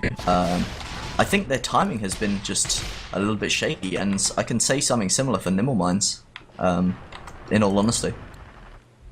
Well, one of the things about this double, I'm just going to go ahead and call it a D-stack, because that's what it is. A lot more D-stack than I'm used to seeing, and it's very hard to get through a D-stack unless your timing is perfect and everything goes right. It's very hard to do. But watching Joe coming into a back-to-front Athelian, taking out the sniper, so here comes Joe on the flag stand, but there's two people waiting for him on that stand, and he goes down. So no dice there. 14-10 remaining. Here comes that Merv spam from Babendis and Nuber, just littering that flag stand with all that Merv spam. And one of them is not hitting anything, and one of them brings down. Oh, here comes Omega, swooping in. The Hoff wasn't ready. 195, little bringing him down. 47 health. Black finally getting the kill, but he's gonna fly way up here. Take a beautiful bounce for nMz. It's up. It's over. Here comes Jose for Jose. God damn it! Well, because I look at it, I see it, and J-O, and it keeps on going. If it was just J-O-E, I wouldn't have a problem. But that E looks like an S. Oh my god. And Euros, yeah, I mean, not Mexicans. Euros, take a drink. Yep. Oh, and I was just about to make a point about a Alan's turret that was just placed on this hill that we did. You mentioned it quite a long time ago, freaking. Until really recently, it was up and functioning and really doing some damage on Joe as he was coming in when nMz had the generator up. So. I suppose Pelican didn't jump on that earlier and get that kill, get that shut down. And I think there was some in-game chat ribbing each other about that. I didn't even see it. Well, one of the things. What is nMz doing? They're just kind of stuffing around on top of this hill, like Nuber and Babendis. I mean, Babendis is doing some spam, but I don't get what Nuber's trying to get done. I don't know. Is this some sort of midfield play he's doing? Lots of damage on that stand. What's the point of playing midfield on the hill? I'm not defending it. Yeah, he's switching out to Juggernaut. There it is, and they're doing the 2 HO spam. Athelian out with the flag once again. It looks like, yep, Infiltrator as usual. This is what's been working for Pelican at the moment, which is surprising.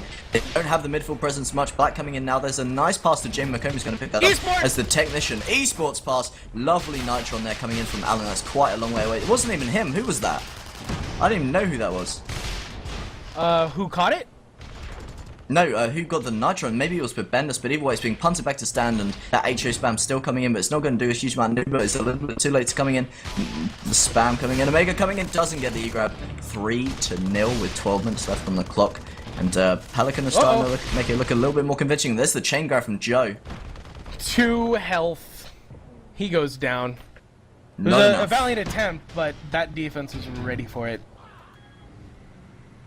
Yeah, and Nimble One's been so kind of slow off the block, you know, catching those infiltrator grabs from Athelian. I mean, it's easy for me to say that from this above perspective when I see it coming in, but, you know, he doesn't have that huge amount of speed, and he doesn't have a disproportionate amount of health, so I've been surprised that those have got out as far as they did. Athelian doing a really good job of actually taking down D's on the sniper, and we're seeing the Beowulf. What the hell? Here's the Beowulf from Black. The tank is out. Black has got a tank, and now he's going to go and play on top of the hill. Well, part of the reason why is because nMz, so far, their entire offense has just been spamming from that hill. So, I don't know if I like this decision because, one, it obviously wasn't working. So if it's not working, why try to fix it? Yeah, it's So, I don't strange. know. He's not even going offense in the tank. He's just sitting on his defensive side, taking. Oh! Oof. It's about to go down, too. Yeah, it's a They're just trying to strange keep call. those heavies off that hill. And why not? A tank wouldn't do it. But Athelian out with it. Once again, that infiltrator grab, and he's completely clean. He gets caught by a ref. Beautiful shot. And wait, not by ref. I have no idea who got it. Omega picked up the flag for nMz. He was going pretty fast. He's able to get through most of the defense, but taken down almost immediately. And Zajuk is right there. They're going to go ahead and kick that up against the hill. BM coming out of Nordsmark, dropping in the chat saying, Nuba, get good. Wow, this is turning a bit sour. I don't know how I feel about this so far. But yeah, nMz jumping on that infiltrator cap a lot quicker then, and that Nitron coming out straight away. Athelian still running it.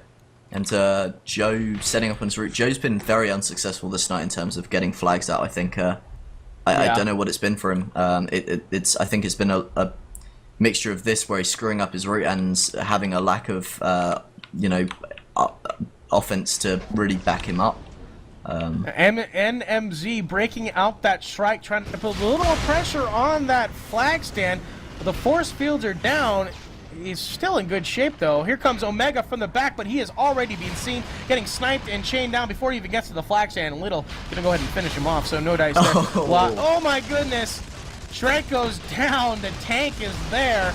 Zajuk finally goes down. He was on a streak.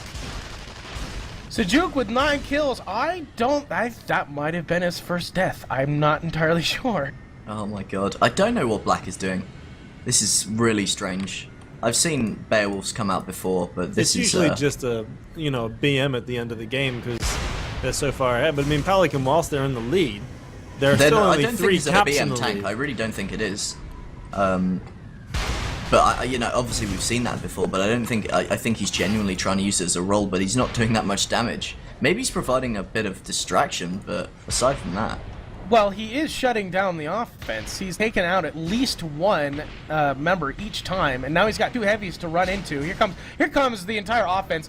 Just kind of shoves him off to the side. Here comes the 2-hole for nMz, trying to get that flag.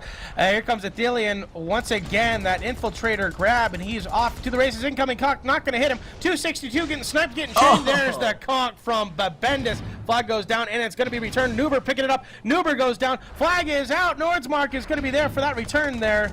So no dice there, but Joe now with the grab for Pelican, and he's off in a Soldier 6-4-78 actually, and he's getting chain gunned down. Esports, take a drink. Athelian has it now. Plenty of cover now. That flag is out right there. Plenty of Pelicans on a flag return. Here he comes onto the flag. Example, Bendis is right there. He gets taken out, but he gets the conk off. It's right there. Here comes the for that return. No, he gets taken out right before the flag is returned. And Jamie McComb is going to cap this puppy up 4-0 now in favor of Pelican. And it looks like we're going to be heading to a map number 3 unless nMz can pull something out of the hat.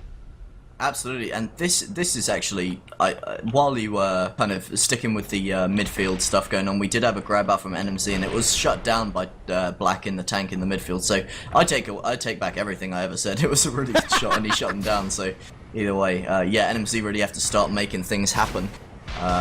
Start making them moves. Arefe coming in on the stand. He did. I think Omega did a really nice self clear. I think we missed it, but it was such a nice self clear with some grenades coming into Zajuk. Oh, he's danced around him. Ref! Completely. No. I love how you can go from nothing to 500 and back to nothing again. Oh it's my crazy. goodness. Look at this tank. What is this? Yeah. It's doing damage. I was wrong. Oh my god. No, it's I totally get it. He's completely shutting down the nMz offense because so far their entire offense has just been spam from that middle hill, and for whatever reason, nMz has not changed their strat. Yeah, It's there's very the return. weird. It is strange seeing a tank in any situation like this, and I mean he's like you said, he is getting the kills, and since I've been watching him, yeah, and he's providing a big distraction. And Bendis had to sink a huge amount of time into just taking it down, and he probably has enough to bring it back up. I haven't seen the strike come out from Pelican yet. which is interesting. I think they do have some, people who can strike rather well in their team, but they'd rather spend the money on tanks. Well, see, what's interesting to me is that he's staying on that right side of the map and the mid hill. And here they go. They finally switched it up. The Bendis is actually coming from below. That tank is nowhere. Is the tank down? Yeah, it got I think the tank is down. It got shut down. All right. Well, it got shut down, but they're switching their strat here. Meanwhile, here comes Omega, but he gets sniped out by a little before he even gets there. Nuber coming in from behind. He's in a Raider. He might try to soldier cap or Raider cap this, but doesn't even get to the flag.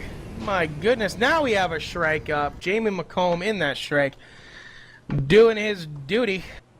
Yeah, absolutely, and Joe setting up once again, and just no clearing. Pelican have been getting up mostly on inf grabs this game, and a couple of chain grabs, I think, which got their last cap. And Joe's running into Stepatronic and a bunch of shit on stand, and he ain't got a chance, really. Watching Ref trying to come in a Pathfinder, but he gets drilled by the Shrike, and then sniped out. So no dice there. Both flags are home. 4:45 remaining, 4-0 favor of Pelican here on Dry Dock. I'm Here interested comes to the see. Alien. I think it's relatively safe to say at this point that we'll be going to a third map. I mean, I never like to call it, but oh my god, but Omega with that self-clear, that was huge. 350 health left going across the midfield, taking chain. He does have Jamie McComb behind him in the strike, but he has Alan's pass too, but Alan's in the fatty. He connects with one of those discs, and now Jamie is in a lot of danger. He doesn't get the kill. Omega's on 44 health, but his flag's out in the hands of Joe, who just gets taken down. But the chaser who was chasing that flag gets killed. The flag was returned over on the other side, and wow, he actually punted it off all the way over to the Pelican V-pad, and Little is going to be there, and they're going to walk this puppy home. It's going to be 5-0. Oh, here comes the Bendis from the front conch, and one on over the flag. Dies. Flag stand. Yeah, 5-0 in favor of Pelican with 4 minutes to go. Yeah, I really want to see what the next map is going to be. I think it's safe to say that we will be going to a third. Like I said, like I was saying before, that cap. I don't like to call it, but at this point, it's really difficult for nMz, and with what they're doing at the moment, I don't think they're going to make that comeback. So we've had some to be honest, pretty strange games tonight. Starting off very slow, building to momentum towards the end, but they have been strange. So I'm going to be interested in what nMz pick, or will it be nMz's pick, or will it be a random map? It'll be nMz's pick. Okay, so I am interested to see what what they go for. Wouldn't be surprised to see possibly arcs. I don't know. I'll wait for it. Either way, Athelian's out with the flag once again. Looks like another infiltrator grab has happened for him. Nuba in the midfield. Nice positioning from him, and that pass edge goes straight over his head. And Omega's out with that E-grab. Looks like Flapper trying to sort it out on defense and get this. Nuba's doing a huge amount of damage. And looks like we might be going to the first standoff of tonight. It looks like that. Sujuk has it for Pelican Little, now on a killing spree. Omega has it for nMz, and Omega able to get out with that puppy pretty much clean. Took a disc jump in the confusion of getting that flag back home. So let's see what both teams do. It looks like Pelican going to set up just underneath their bottom spawn tower. Yeah, Pelican's and setting nMz up going to down set up here. on top of the base. Setting up by that bottom spawn tower. They've got 4D at the moment, so they're going to send out 3-0. And I don't even see any of nMz coming in yet. Here comes Bendis across the map. Nuber just behind him, about 15 seconds. And Bendis is actually just going to chill on top of the base and spam down on top of the defense for Pelican. But you're going to need more than just mortar spam if you want to return this puppy.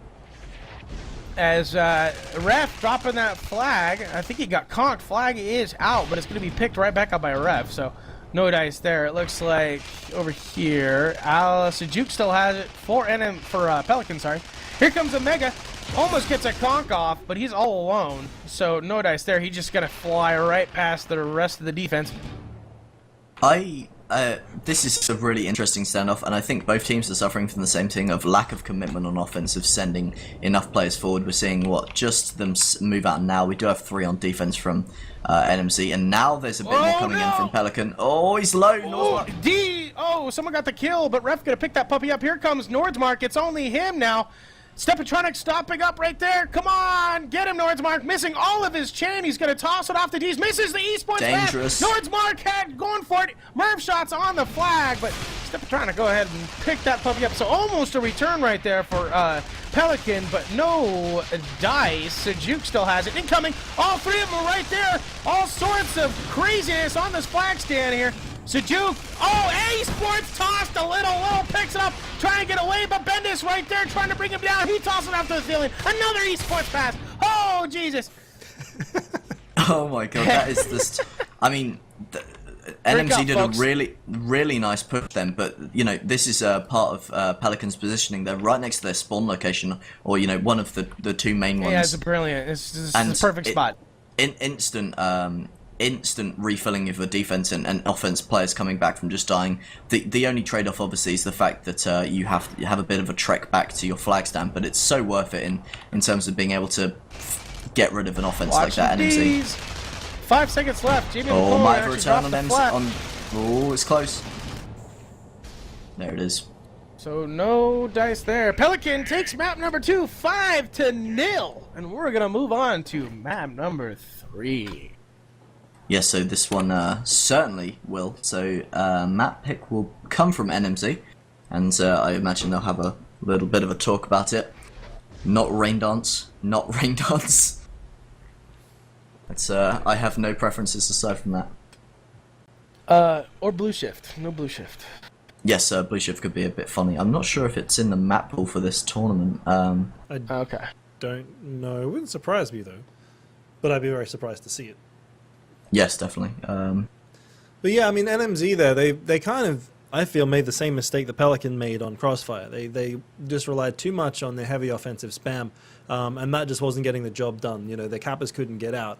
And again, it's an exact thing that happened to Pelican on Crossfire. If it's not working, you've got to change it up. And again, they weren't using any sort of close quarters combat, any raiders or anything like that. And Shijuk was just an absolute, you know, dominator on the stand, and they just couldn't move him.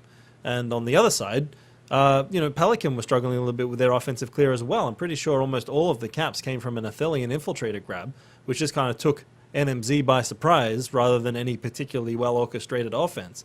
The only times that Joe got out with the flag was when nMz were too busy at the other end of the field, either trying to get a regrab or something like that. So, to be honest, I wasn't particularly impressed with the playstyle of either team in that game, except for Black's choice with the Beowulf tank, because that was just interesting to watch, because we don't see it very often.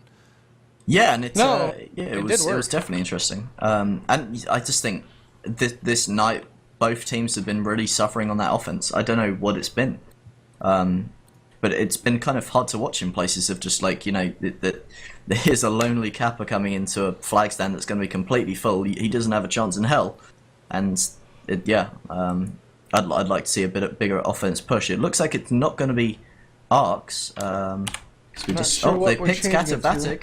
Oh, goody. That's a fun one. That's not too bad, especially with these new rock routes come in. Yeah. It'll be interesting to see how Pelican do on that and how Nimblewines respond to that. You know, how it's actually going to change. So Pelican get the side, they're going to pick DS. I think that's the preferred side for rock bounces, I think. Yes. It just depends Yes. on whether or not their cappers have those rock bounces, you know, well practiced. Yeah, definitely. Keep talking. I need a potty break. I will be right back. No stress. Yep, So, that's no problem. just waiting for these guys to get back on the server. This going to all three maps. So this is the final map, number 3 of 3. The first one going to Pelican on... No, wait. Yeah, I'm having a Sorry? brain melt. First one went to first nMz, one went to second one nMz. went to Sorry, Pelican. Crossfire went to nMz. And then we just saw Drydock going to Team Pelican. So far the guys that have picked the map have won the map, although I guess the sample size of 1 out of 1. Can't argue with that. So we'll see. I mean, they will have picked this map for a reason, nMz. And so I wonder if... Pelican picked it. Oh, no, sorry, you're right. No, nMz picked it. Katabatic. So I just wonder if nMZ potentially have these rock routes sort of well practiced and thought out. And potentially we'll see, you know, a dominating performance just like we saw from Flamboyant versus IDK. Yeah, definitely. So, information coming in from Grimble. Loser here will be 4th place seed of this qualifier, which will obviously affect how they get seeded for the actual EUTL, which will be coming up soon. I think we should talk about that because that's going to be very exciting when that gets underway. So that's a cash prize of, how much is it again? $2,500 US. Yeah, there you go. So it is in dollars because dirty American scum. No, I'm joking. Oh wow! You're just getting the boot in while Freaky's not here. Yeah, I don't want him to be angry at me, so I thought I'd say it now. Wow. But yeah, like, so it's going to be 8 teams, I think, in it, and we already know who those teams are due to these qualifiers. So at this point, it's going to be, you know, a mixture of pride and seeding. Pretty much, yeah. I mean, there's not too much on the line. Like, I would be interested to see the entire seeding round as it stands at the moment. I guess we don't know because there's too many games left. Casters are ready. Freaky, isn't he? Oh, we'll get going. Okay, I can cover until Freaky gets back. I don't want to hold these guys up because we have a whole bunch more stuff to do after this game. Oh god, so we for do. What those time that, is it? Oh my god. It's nearly 10. So for the guys that might have joined us halfway through this match, we still have the rest of the show to go afterwards, which is going to be covering the 360 challenge, which we put out last week, and we've had a couple of really good entries for that, and we have a handful of quite good plays of the week as well. We'll also be introducing the next week's challenge, which hopefully Freaky's figured out. Yeah, we maybe should have figured out something before. I thought I would have by then, but completely forgot about it. Either way, we'll think up something fun. We'll come up with something. Yeah, like we had a really good response, and the countdown has begun. So on Diamond Sword, there is Freaky, perfect timing. So on Diamond Sword, we have Flap, Pelican, with Black, Little, Joe, Nordsmock, Athelian, Sujuk, 7, and Jamie McComb. Who do we have a Blood Eagle? Well, I'd like Freaky? to point out that Athelian is not Flap. 20 seconds. I didn't say he was. Oh yeah. Oh god, let's not go into that. Alright, so for nMz we have Nuber, Allen, Omega, Ref, Stepatronic, Bibendus, and D's. Yep, absolutely 10 seconds left on that countdown. This is going to be an interesting one for sure. Obviously, Pelican got to pick the side, and nMz got to pick this map, and I'm not sure how either of these teams fare on Katabatic, to be honest. I'm not sure what their kind of history is with it recently. I would ask you, Freaky, but I'm sure you're not as not as aware either. It's not a great start for Joe the Capper. He's just kind of chilling out in the sniper tower. I'd like to see their Capper actually make a move. Maybe a little bit of, you know, indecision happening over there. With the rest of his yeah, offense. it must be initial timing. Wow, but I mean, the Capper's the guy that takes the longest to get over there, so that surprises me as well. Unless they're waiting for the gens to go down or something like that. So Yeah, watching Joe move along. See, Omega's already halfway through his back to front. Yeah, Omega actually, yes, almost in on that back to front now, and Shizuk Little all on the stand, or roughly about. Lovely shot there from Shizuk. Takes him out, and Omega actually gets finished off by the Blood Eagle turret. Joe is about 10 seconds away on his route, and the only clear I'm seeing is coming from Black, who's taking out the sniper. Where is this offense? Oh no, they're under the base, but they're late. Boom! Body blocked.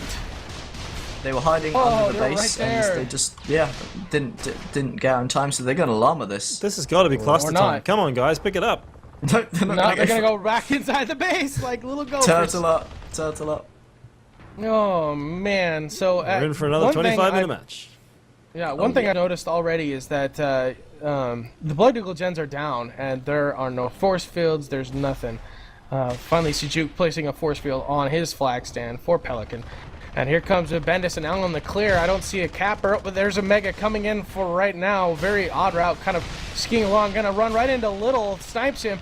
And Omega gonna try to duel out Little, but Little gets the last laugh right there. Nuber underneath Yeah, the we've flag got stand. some better clearing this time for Joe. He's out with 900 health. They managed to time it a lot better this time. He's out with 266 Xanax on him, and he is getting lit up by that sniper. D's hitting them shots. I expect the next one that connects. No, he's out of sight now, just about. He's going to run into a few players. Tries to esports perspective and doesn't quite make it, but they're still making it. Here comes the crash from nMz. Allen in a fatty. Gonna pick it up the flag stand, and he goes down. Flag is down, and Uber almost gets that return. Oh, that was close, but North's smart. On the flag, gets the cap. It's 1-0 in favor of Pelican here on map number 3. Once again, the first cap coming out from Pelican. That's been 3 maps in a row. I think that's happened. And I'm going to stick with my theory that, you know, they're a sprinting team. They're a 100-meter sprint, whereas, you know, we'll look at a team more like Vertigo, and they're more like marathon runners. And nMz seem to, you know, they seem to get their caps later in the game than Pelican, at least. But just both teams suffering on offense. That offense clip was actually really nice by Pelican that last time. They did the little kind of Groundhog Day thing. He comes out, sees his shadow, and then there's, you know, a bunch of people he has to kill. Don't know how well that worked, but wow. either way.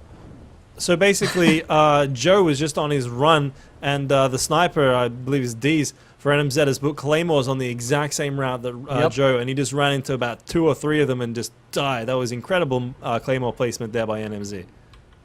Yep, watching nMz here, trying to clear that flag. I don't see a capper. As nope, they all K'd out. Looks like the capper did die. So Bendis and Noob are going to go ahead and K out and reset with their offense. 21-15 remaining here. And, yeah. This reminds me of like a weird teenage disco where like there's the boys all standing on one side and all the girls standing on the other side, getting scared to go over to the other side and talk or interact with them. That's what it reminds me of at the moment. Like, I'm seeing very You had little some pretty players. weird discos, my friend. Well, I was going to say, well. do you have, like, are you one of those guys that just kind of sits off to the side? Are you speaking Oh, from absolutely. experience? I actually The get flag very is clear. Here scared. comes Joe. He's got a sliver, though. And back into Picks it into up off the casting. dance floor and just waltzes down the midfield. Unfortunately, drops it. Oh my god. Refe gonna jump on that return straight away, using his dance Here floor comes Omega. by himself. Omega, no! Almost gets the clear on the force field. That had a sliver, and Jamie McComb gonna go ahead and return this puppy. So, no dice! Both flags are now back at home, and G's knocking out Joe already. Oh, man. Those snipers are doing their job keeping that flag secure, making sure that thing doesn't even go anywhere. It's before they even get to the flag stand. Yeah, absolutely. I just this is I don't know what to say. Joe is coming in, and the offense isn't really happening. It's happened once for Pelican. They're doing this like turtle thing. They're coming out. So yeah, I suppose I'm missing them a bit. But either way, they missed their timing a few times. Now they're taking a sub trunk. He's completely distracted. But the sniper's hitting Joe now, and yep, he's gonna be out with very low health. Yeah, 125. One snipe shot will bring him down. They need some clear on D's, and D's brings him down. And Ref is once again right there for that return. Nordsmark still on that flag stand, popping down back below the base. And he's just going to go ahead and regen. Omega pick it up for nMz very fast, but he got taken out by something. Force field. And force field, of course it was. And it's right there, almost in time. The gens did go down just a hair too late. The force field gets the kill, and Jamie McComb go ahead and return that flag. Joe once again on that cap route. Let's see if he can get some kind of clear this time from D's. This is a really fascinating offense strategy that Pelican are using. Like, Nordsmark is currently sitting in the middle of the base. Athelian normally would be, but he's actually infiltrated at the moment. He's obviously having troubles with the sniper. So, and yeah, like, I can't see. Yep, Nordsmark now having to fight his way out through Refe and taking a huge amount of damage. And yep, there's a lot on stand. Oh. And Joe has been taken out by the sniper anyway. Yeah, Athelian got there just a hair too late. D's gets the final kill on Joe. Athelian's just going to chill up here in that infiltrator. D's is right behind him. There it is. Bringing down D's in like a half a second. That was a beautiful shot. Here comes Omega. Very fast. Back to front. The flag stand is clear. Jimmy McComb, the only one on that flag stand. He's off. He's clear. He's due the races. 10-10 in a soldier. And he is gone. Little trying to poke him up as much as he can. Brings him down to 329. Hit him twice. And he's coming back to his base now. Ref right there with the targeting laser. I'm going to call it that because, dang it, I missed that. That weapon was so helpful in T2, and it's just not there. You have to use your call downs. But nMz gets a very quick, beautifully timed, beautifully orchestrated cap right there. 1-1 on the scoreboard. It's a tie game with 17:30 remaining on map number 3. Yep, absolutely 1-1, and that was. It just all came together for them then. A really nice clear. Jamie, the only one last on stand. He did miss his Nitron, I think he was going for. I think he was running a Yep, defensive Pathfinder he's running with Nitrons and didn't connect, so he was pretty much home. Did see? I think I saw the snipes coming out, but yeah, really not enough to connect at all. We are seeing Black switch out into Kappa for Pelican. Actually, no, not switch out. We're seeing that dual Kappa. I do like this, and we'll see if they coming can in make at it almost happen. the exact same time as Joe coming in, no health. He might go to clear, misses the flag. That might have been on purpose because here comes Black from behind. I'm not sure Deez sees him. Deez is too busy sniping the offense that's on the flag, and Black is going to pick this flag up completely clean off the flag stand. 325. Take a little bit of snipe fire there from Deez. 145. Here comes Ref from below. Athelian trying to get a MA toss. Not going to happen. Flag goes down. Ref going to go ahead and get this return. So no dice there. Beautifully timed, but poorly executed by Pelican. And both flags are now back at home. Blood Eagle Gens are still down, but Pelican keeping theirs up for the time being. Yeah, the problem Yep. with that route was Black came in on a rock route and kind of missed the bounce, and that took off all of his momentum, and so then he came onto the flag stand a lot slower than he expected to. Yeah, the timing was great and stuff, but the rock bounce was balked a bit, and yeah, it could have worked for them, but just too slow from Black, which is unfortunate. They had something together there. 16 minutes left on the clock, and we're seeing a very similar game to the last two, to be honest. Watching Joe move along on his route. I'm not sure if Deez sees him just yet. This is usually about the time when he does. Coming in now, he's got full health. His regen is there. Athelian on Deez. Deez. Oh, he gets drilled! Oh, Joe coming into his route once again, hitting that midfield claymore from Deez. So, no dice. My Omega on the goodness, here comes front Omega. here, it looks promising. Oh, And he's completely out clean, once again. 690. Completely clean. Little just spawning, might get a shot off. No, he misses both times, and he's off to the races. Here comes Omega. Back to his flag stand. Here comes some chase from Athelian, Nordsmark, Jamie McComb, and Black all coming in, but they're not going to get there in time. Boom, nMz taking the lead. 2-1 here. Once again, 2 unanswered caps. nMz coming back.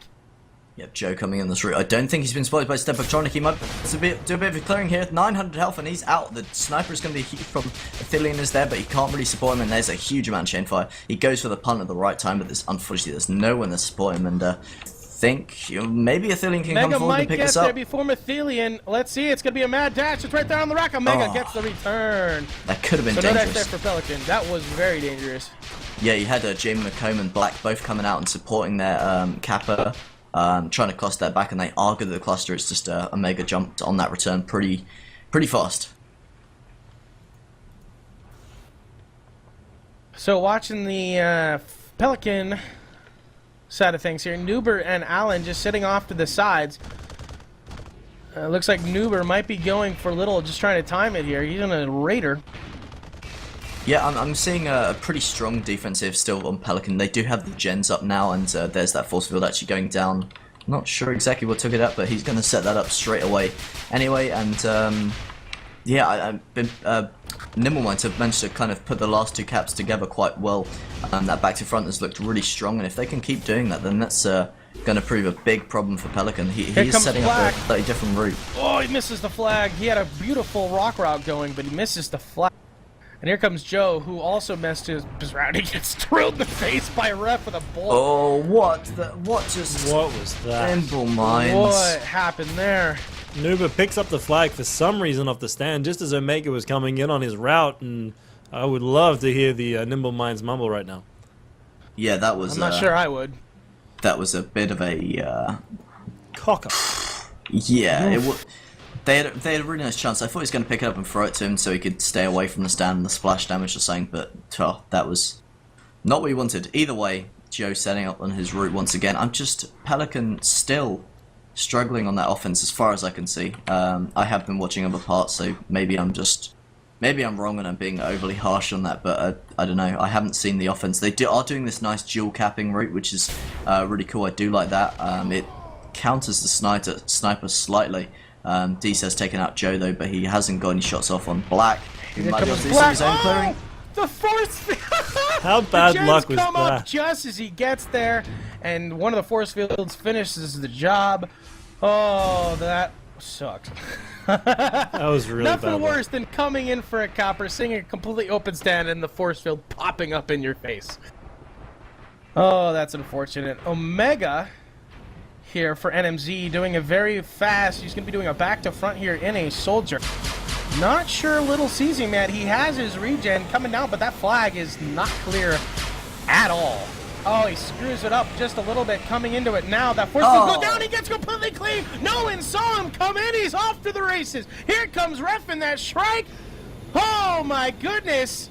He did get sniped. 541 is Omega coming down onto his flag stand now. That Shrike is right there. No one is going to be there in time, I don't think. Oh, no. Here comes Jamie McCone and Athelian up the middle. As here comes Black from the behind. Jamie McCone with the front to back.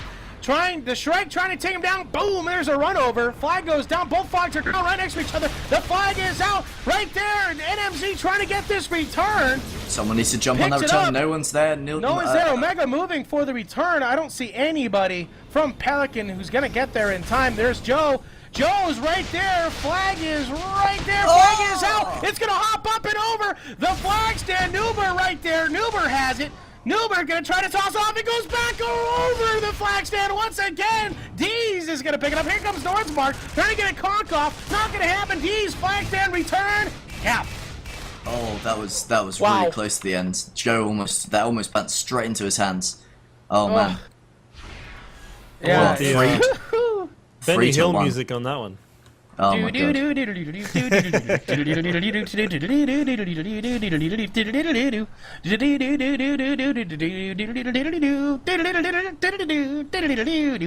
You're a man-made jukebox. Not quite. Don't even know what to say. I don't know where I can go from that. Thank you and good night. Yeah, so 10 and a half minutes left in this game, and nMz are really pulling heads, 3-1. And what with, how Pelican look at the moment, they've done the same thing as they've done every game. Started off with some nice momentum, or, at least getting one cap out, and they've suffered since. I don't even remember how they got the first cap. I am watching nMz's offense right now, beautifully timed. The offense met up with Little on that flag stand. Omega comes in beautifully timed, 500 health, but Little is right there. He's trying to chain him down instead of sniping him. I don't know why, but Jamie McComb is coming in from behind. He's got 420 health, moving along. And here comes Jamie McComb up the hill, trying to chain him down. He's down to 340, 180. Boom! Final shot by Jamie McComb. Flag goes down. And Jamie McComb is going to go get at this return. 3-1. Favor of nMz. nMz, yeah. Jamie McComb doing some nice chasing there, doing the Pathfinder defense chasing. Actually able to make it work, and like you said, that was just a really nice clear from nMz. Their timing was perfect. They didn't have everyone down, but they did the vast majority of the work, and Pelican almost paid for that. And Joe once again having troubles on capping Deeds has been really strong. Let's have a look. Only on 17 kills at the moment. It's a relatively low scoring game in terms of kills so far. But he has been shutting him down consistently. Here comes the nMz offense once again, but Bendis and Nuber, Allen already going after Little, and all three of them just meet up at the sniper tower and bring down Little, as Little's going to try to fly away here.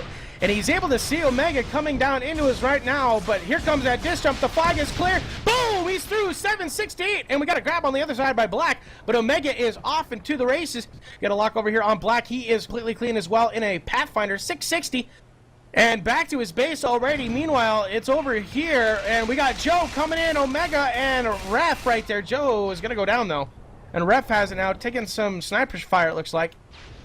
Yeah, really nice work from Black there. He managed to get out with a substantial amount of health, and they're setting up for a standoff here, and as are nMz. So, second standoff. First one we're seeing on Katabatic here, and nMz using a really unusual position for their standoff. They're kind of on the left-hand side. I mean, normally you see them on either behind the base or potentially up on the right. I don't think I've ever seen a standoff up here on the sniper side of the map.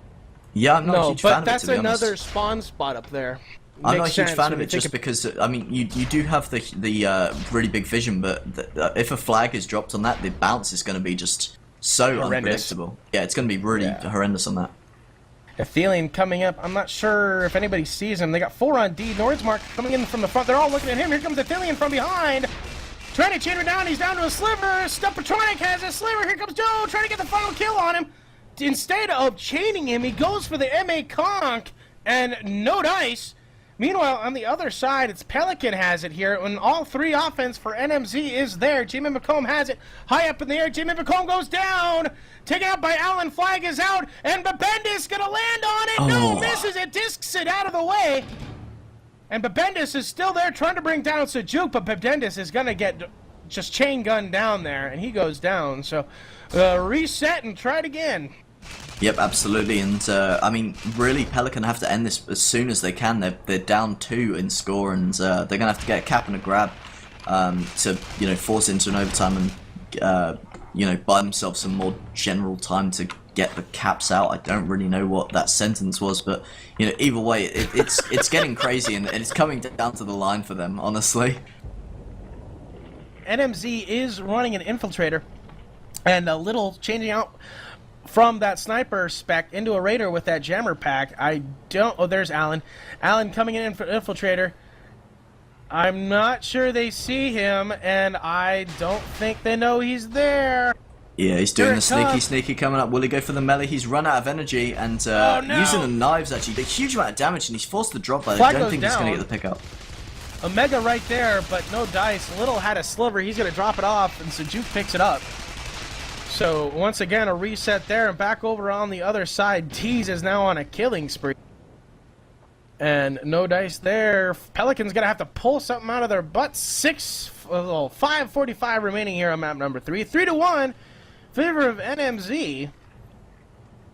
And, I mean, up to this point, I can't either really favour either team for their standoff ability. We've seen a really nice push a couple of times from nMz, and they're doing that exactly now. They've got that timing really good. Babenda's doing some spam, not connecting yet, but Omega's coming in as a Pathfinder. He's taking too much damage and going the wrong way. Allen's still there doing that knife damage, and yeah, the timing's good. It's just that they've got a very strong defense with the forward people on D for Pelican, really not losing any health at all. Nope. And Pelican's defense able to fend off the offense for nMz. Over on the other side, Joe is all alone over here, and he gets drilled in the face. Actually, he suicided. So, once again, reset and try it again. 5 minutes remaining. Yeah, worth mentioning that due to the recent changes to the EU rule sets, Sonic Punch is something we might see in this situation beforehand. And force that drop and then have more people come in, try and get a nice hero return. You're not going to see that because it has been banned. You don't have the stealth spin fuser on the infiltrator, which takes away a lot of their instant splash damage DPS. They've still got knives which do a lot of damage, and I think people favour them. Yeah, it's getting take a little bit of Merv damage incoming. This is getting dangerous for him. And whatnot. Babendis is right there, chasing him down from behind. I don't think he sees him. Jamie McComb getting drilled. Little, it goes down. Little's the only one there. Here comes Babendis for the return. He's gonna get it. Flag returned by nMz, but Black is right there for the grab for Pelican. And he's trying to get away as Nuber going to plop back onto the flag stand, but Joe is right there in a heavy, trying to chain him down. Nuber has it, trying to fend off Joe. Watching him now. Joe gets a throwable disc. Ethereum right there for that return. The other flag out in the middle of the field. Black's going to get it. He's going to put it off with a thumper. And Little's going to pick it up midfield. Or Sajuk. Let's see who gets it. It's going to be Sajuk. Sajuk 7. He gets drilled. Flag is out. Almost returned by Omega. It's out in the field. Here comes the crash. Here comes the everything but the kitchen sink. Ethelium picks it up midfield. Chenga fire. Oh my goodness. It's in a constant stream of red on this flag stand. Tees with the kill. Jamie McComb picks it up. It gets conked. It's out. Allen right there. Not going to get it. Tees trying to get it. Tees gets the return. Oh my goodness. That is just like the classic cluster going down, midfield. Pelican trying to really make it happen, but then just this constant stream of players from Nimblewines and those huge nitrons coming out every like other second. Just another nitron knocking out. Omega is out with a flag on the back to front, or sorry, a bit more of a side to side, I guess, and moving out in the outfield. There's a lovely kill by Suzuki, and I think with the help of Little there, Jamie's going to sit on that for a second and probably return it once his base is safe. And wow, it's really moving into the realms of non-possibility for Pelican here. Looked like he was coming in for an E-grab, just in case, but he had a good route going, and the flag stand was cleared, so he just went ahead and went for it.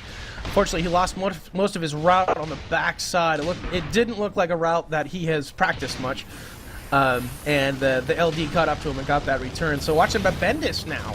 doing it back to front. Black has it. Black goes down, though, taken up by Allen. And where'd he go? There he is. But Bendis for nMz coming down into his flag route now. No one sees him. There's flags. There's clear on the flag.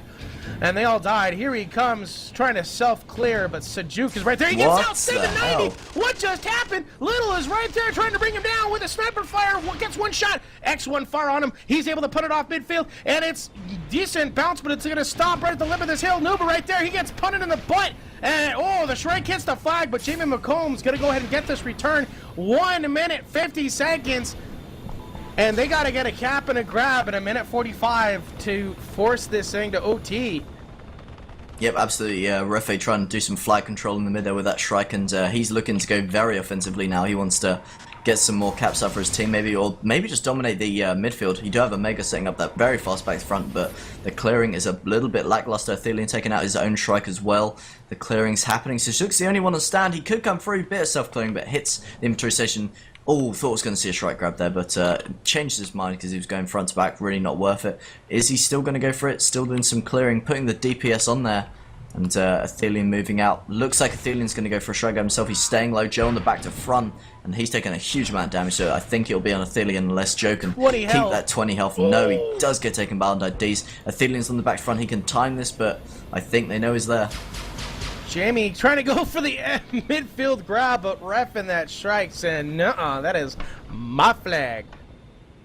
But Bendis back to front, very fast soldier route, but once again, there's no clear on that flag stand. And he's able to grab it. The hop was off. The LD just hopped right up and over him, and Joe picks it up on the other side, but Bendis going to punt this puppy off. Joe picking it up. Oh, my goodness. Look out.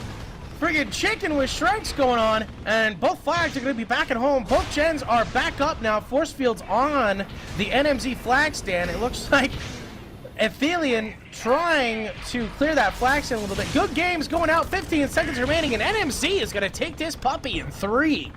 Yeah, just about as well. I mean, some really close games we had going on there, and yeah, that's pretty much it. There's 5 seconds left, and that one's going to go to nMz, and they win on the 2-1. Really, quite honestly, by the skin of their teeth in the big picture. But you know, some of the strangest games I've seen. 3 in a row was very strange to watch. But congratulations to nMz. They're going to be. I don't know exactly what seed they'll get. I don't think we can work that out from here, unless. I don't know, maybe we can. No, but I think we'll have to wait for more of the games to be played. Like so basically this means that nMz will go on to play 1-Up, and then the winner of that will go on to play Vertigo in the grand final. So until those games get shaken out, we're not going to really be sure about seeding. Yep, there you go. So, I mean, it won't be long until this is kind of finished up, the EUTL qualifiers, until we'll actually be moving into the real deal. And that'll be really exciting. But, I mean, we should probably try and get the rest of this show sorted. We have been running late, but those are some definitely interesting games to watch. So, Stowaway. Yes, Freaky. I'm looking at your Skype picture. Yeah. Nobody ever told you look like Matt Smith? Who? Matt Smith? Doctor. Doctor Who? Yes. No, I haven't had that before. You look a little bit like Matt Smith. Oh, You have eyebrows, though. Matt Smith has no eyebrows. I can only take it as a compliment. Although David Tennant's a better Doctor. Oh, DT for life. Yeah, man. Hell yeah. I'll just So nod good. and pretend I know what you guys are talking about. Wait, you're British and you don't watch Doctor Who? I'm not British. Whoa! Oh my god. BM You coming live in out. do you live in London, I though? do live in London, yes. Okay. But I'm not British. I'm Australian. But you still don't watch Doctor Who. What's wrong with you? No, I've never. I used to watch Doctor Who when I was very small, but I was more of a Battlestar guy. Okay. You can Too pay bad. that. Too bad it went to shit. Yeah. Oh well. Anyway, Oh, so well. congratulations to nMz. They do go through.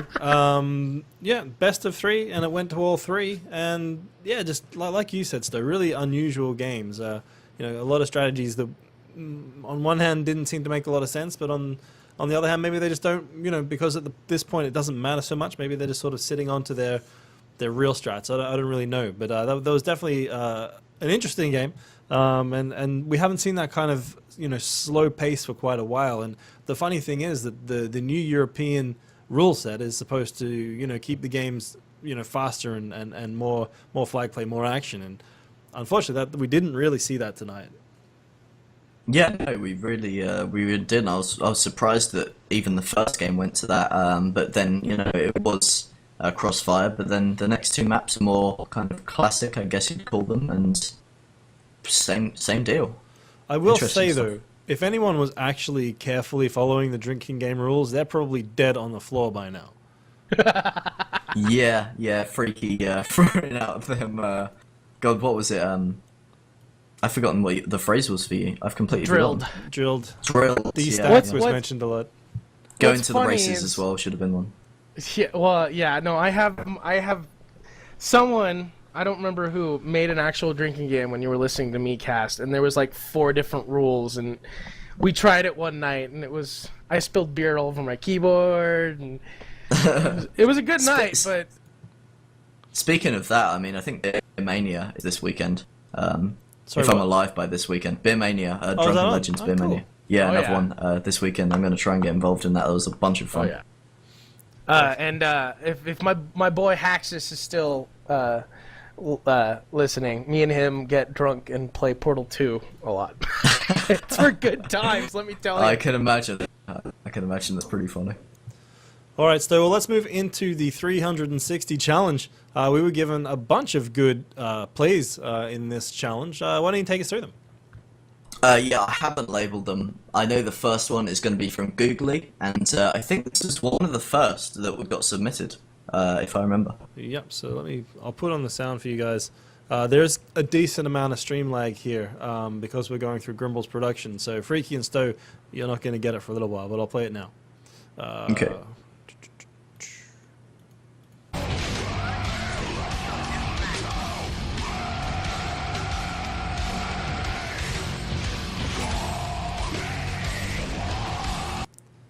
I'll Some serious music going that's on it, there. man. Like that's an angry guy.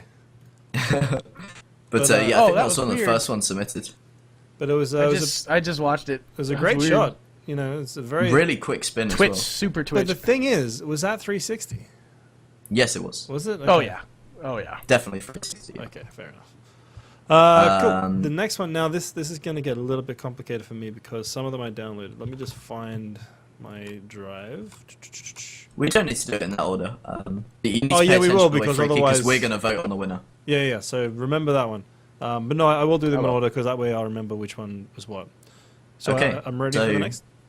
This next one was submitted by, oh god, I can find out his name, but it's probably just better if you watch it because this I did not expect. Okay, This I really didn't. Here we go.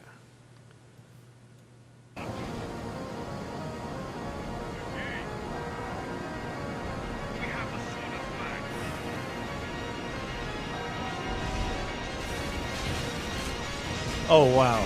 Holy effing. The how, like, we said any weapon. We didn't. Wow. What? That is Holy- amazing. What? Yeah. So that was Fluffy Rabbit. Wow, that's going to be tough to beat. First off, Yeah, that was the that's- wrong music for that. It should have been like do do do do do. It should have been like Yeah. 2001 or something. Oh my gosh, That was yeah. ridiculous. That was amazing. But Oh, keep your man. hats on, 'cause we do have another 3 submissions coming up. Cool. So let me just find this one, see what one it is. So I can properly intro. man, that was nuts. Let's see. This is, I think, from the same person. You like I did make it. You can enter in as many as you want, and the best ones will make it through to the final 5. And we're all going to vote for it. Once upon a time, a few mistakes ago, I was in your sights. You got me Oh shit! Yeah, man. It's starting to get serious, right? Wow. That was It's, Boom! that's impressive, man. The one with that is So he funny. took a little bit longer to aim. He took a second or so to aim after doing the 360. Oh, come on. Um, I'll pay that. Still within the rules, I think so. but yeah, good shot still. All right. So the next one is from. Hang on, I will find out. Oh god, I should have labelled these. I'm a terrible person. This person sent me quite a few of them, and this is just another one. It's pretty impressive.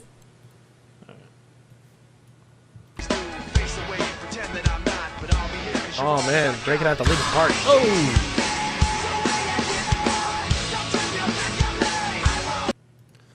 360 MLG no scope. That's a serious 360 MLG no scope. What? Didn't even take too long to Didn't even completely. zoom in. What was that? Pretty crazy. Wow. I love that. I love that I'm watching on the video, so you can actually see my reaction. Oh my god. Oh shit. And the last one is coming from Hunted Tribes, and I forgotten what this one was, but it obviously was good because I put it into the top 5, and this is the last one, and we're going to vote for which one wins the voice pack code.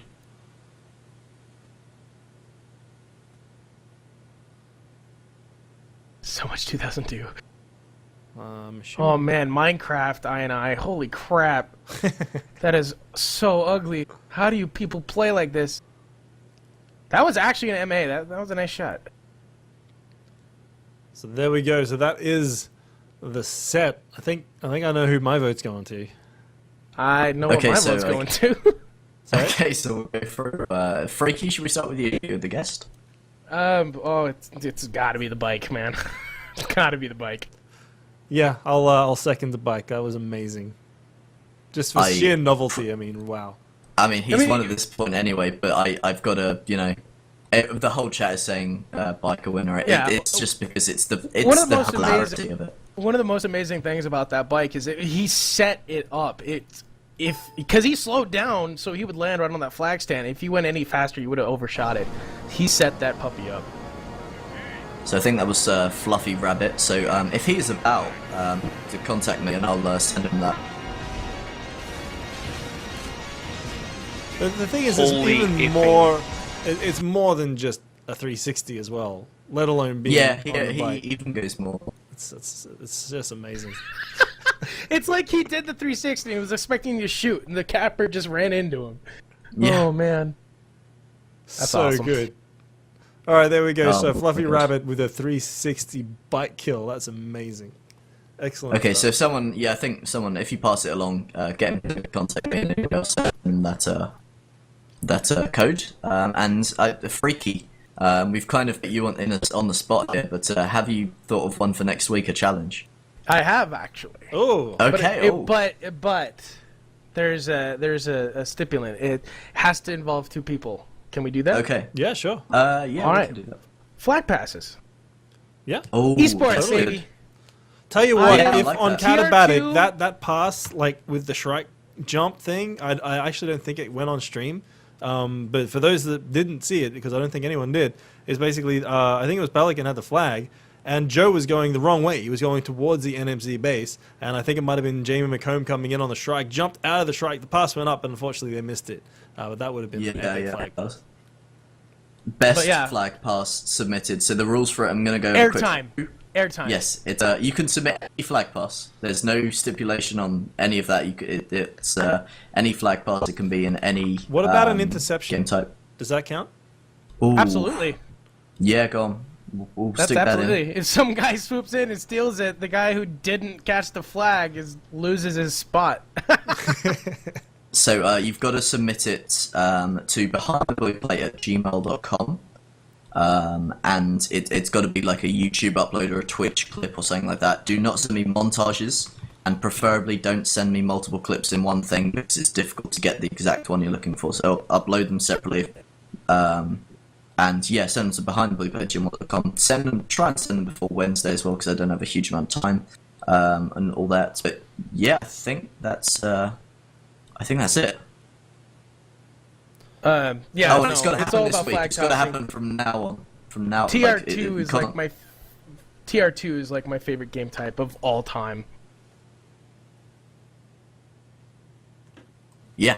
So I'm just getting some messages from people. Right, well, let's move into the next section, which is plays of the week, because we have a bunch of these to go as well. Apparently, Yeah, absolutely. I'm just getting some breaking news from Lumberjack. He wants me to just pimp something. I'll wait for him to come back, and maybe after one of the plays of the week. Okay, what's the first one we've got here? Ego versus Vex. Yes, and I think if you didn't see this, then you missed out. But this is something special. Yeah, you did. All right, here we go. Clean, so you probably see Guitar Guy who's in the middle of a really high, fast route, probably going to suicide soon to help his flag carrier. Blitz is getting chained out, so maybe they're just going to rely on the chain grab. Flag is punted by Blitz forward, right into Gigabit's hands. Nice pickup there. Guitar Guy was ready to do some kind of chain grab, but he is now just going to head over, help him up. Was that a inventory kill? That was. By Schwinn on the flag Pretty carrier? sure. That was an inventory station dropping from the sky on top of the flag carrier by Schwinn. That was the play of the week, if not the whole goddamn league. Oh, man. Cow. I could watch that man. forever. Game right- That was pretty epic. That was amazing. It's so perfect, just with the shadow coming down from Not the just whole that, way. but he and- gets the return. Yeah. Oh man. Oh man. That was on the front page of Twitch while that was being casted by the one for APC and Jim Christ. Esports. So esports. Outstanding. Anyway, yeah, that's from the NATL. Check it out. I think they're casting on this channel on for the important games for that, which is cool.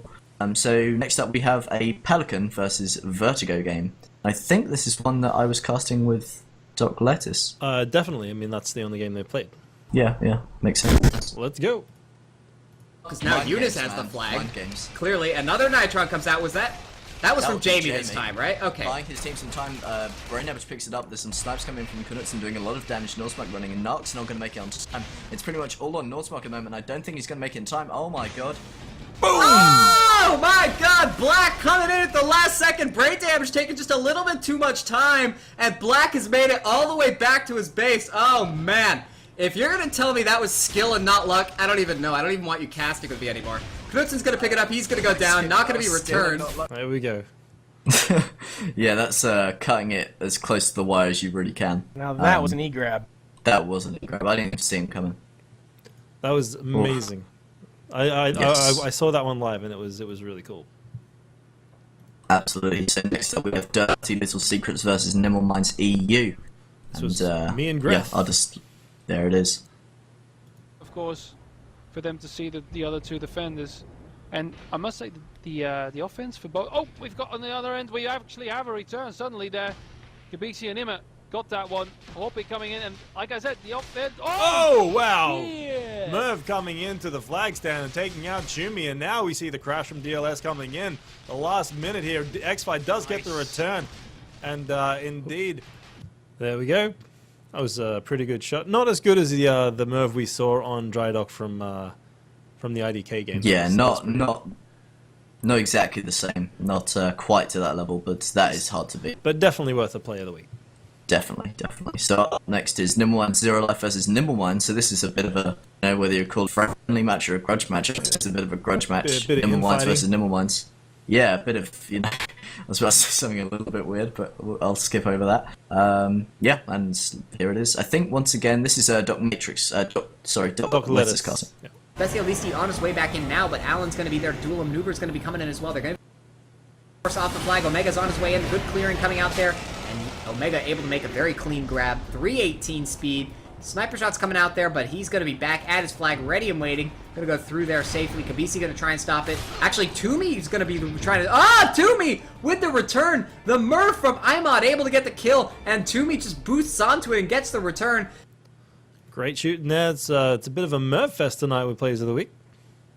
Yeah, absolutely. Up next we have more Doc Lettuce, and I don't know what game This is the same game, in this is fact. from, actually. Is it? Yeah, yeah, you're right, it is. So a little bit later on in the game, 3 minutes later. Oop, no sound. Let's reboot. Uh-oh. Womp womp. Wah, wah. What What the hell? Twitch has changed? No, I don't want Right now, an Ice Peak did swap it up a little bit, going on that side to side. No one's able to finish him off, though. And now the flag, he went for the punt. I don't think he needed to do that, but it doesn't really matter. Horpy's able to pick it up. Ref is not going to get there in time, but Allen is... Oh, he gets the return? Huh? Twitch has like changed their channel layout. I went for the refresh and it's put it into new mode. That was annoying. Oh. Yeah, it's like You literally watching hit half the of the exact screen time. right now on the cast. I think the important stuff got seen. Yes, and I liked Doc. That's his reactions at just, huh? What? What?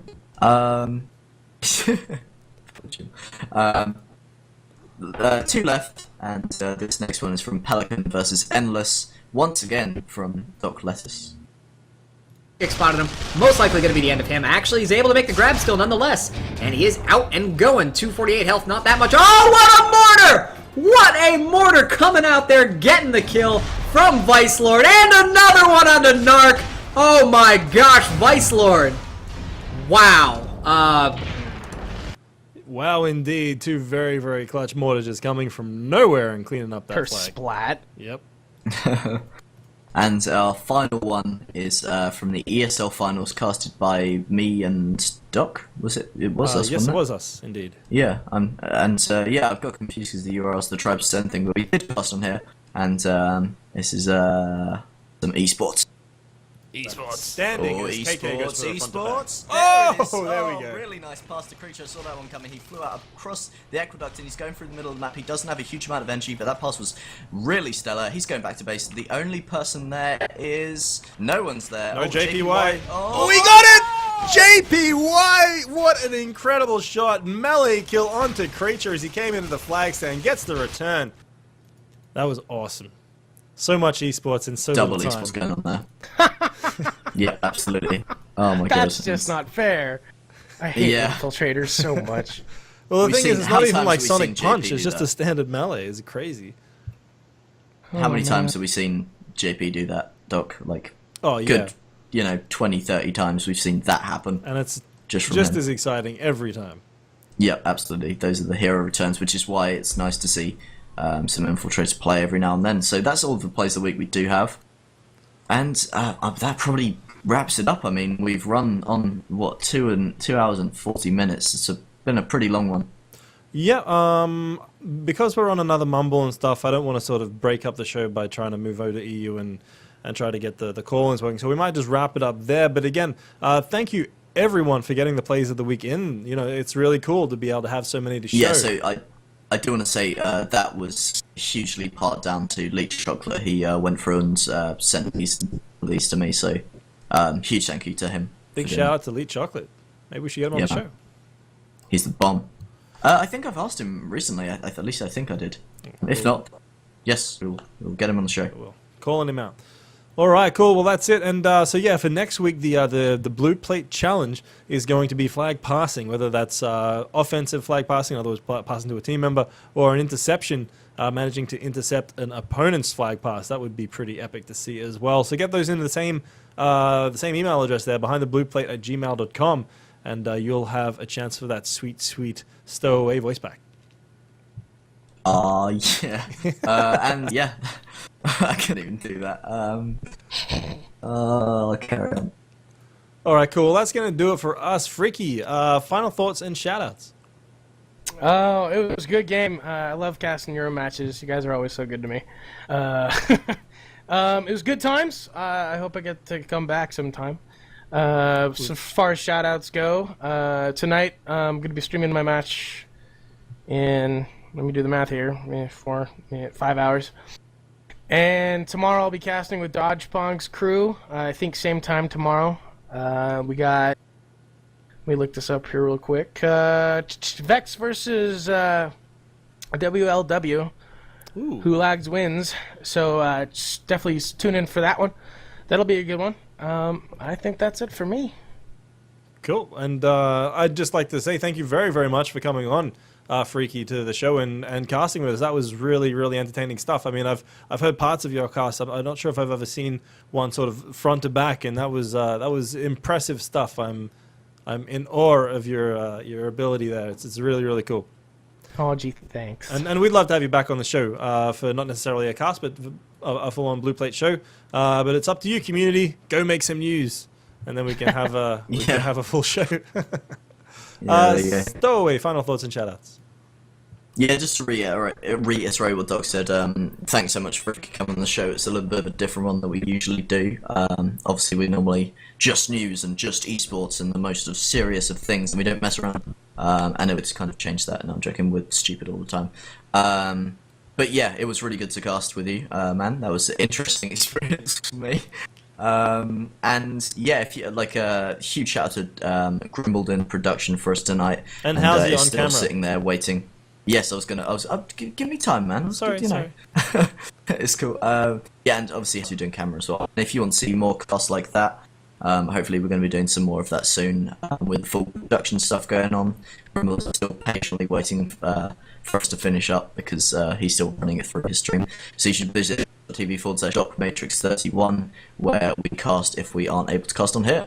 And you might want to put that URL in the chat. You sounded like a Dalek for half of that. I'll drop okay, I just did anyway. Boom. Yeah. Twitch.tv/DocMatrix31, and I'll throw it over you, Doc. Cool. I'd like to just reiterate, thanks again, Freaky, for coming on. I'm also going to pimp Yelzo's tournament again. So on the 6th of April, I'll go to trobes.net/tourney.php, I think it is, and go sign up for the Marauder 2v2 tournament that Yelzo's putting together. Some of the community members, Hausia, again, thank him for the camera tonight, and also thank Hausia and Grimble and Yelzo for putting up the cash for the weekend tournament that's going to happen on the 6th of April. You should definitely go sign up for that. It's going to be a bunch of fun. The rabbit tournament was great, and yeah, thanks again to Yelzo for putting this on. It's going to be a whole bunch of fun. I'm sure we'll talk about it again next week. Aside from that, like Stowaway said, you can go follow the channel at DocMatrix31 where we do all of the non-official, well, I mean, they're official casts, but when we're not on the official channel, that's where you can find us streaming. You can follow me at DocMatrix at Twitter. You can get Stowaway at Stowaway Tribes. That's going to do it for us this night, Wednesday. You can catch us the same time, same place next week. And yeah, till then, take it out, take care, and keep tribes. Bye-bye.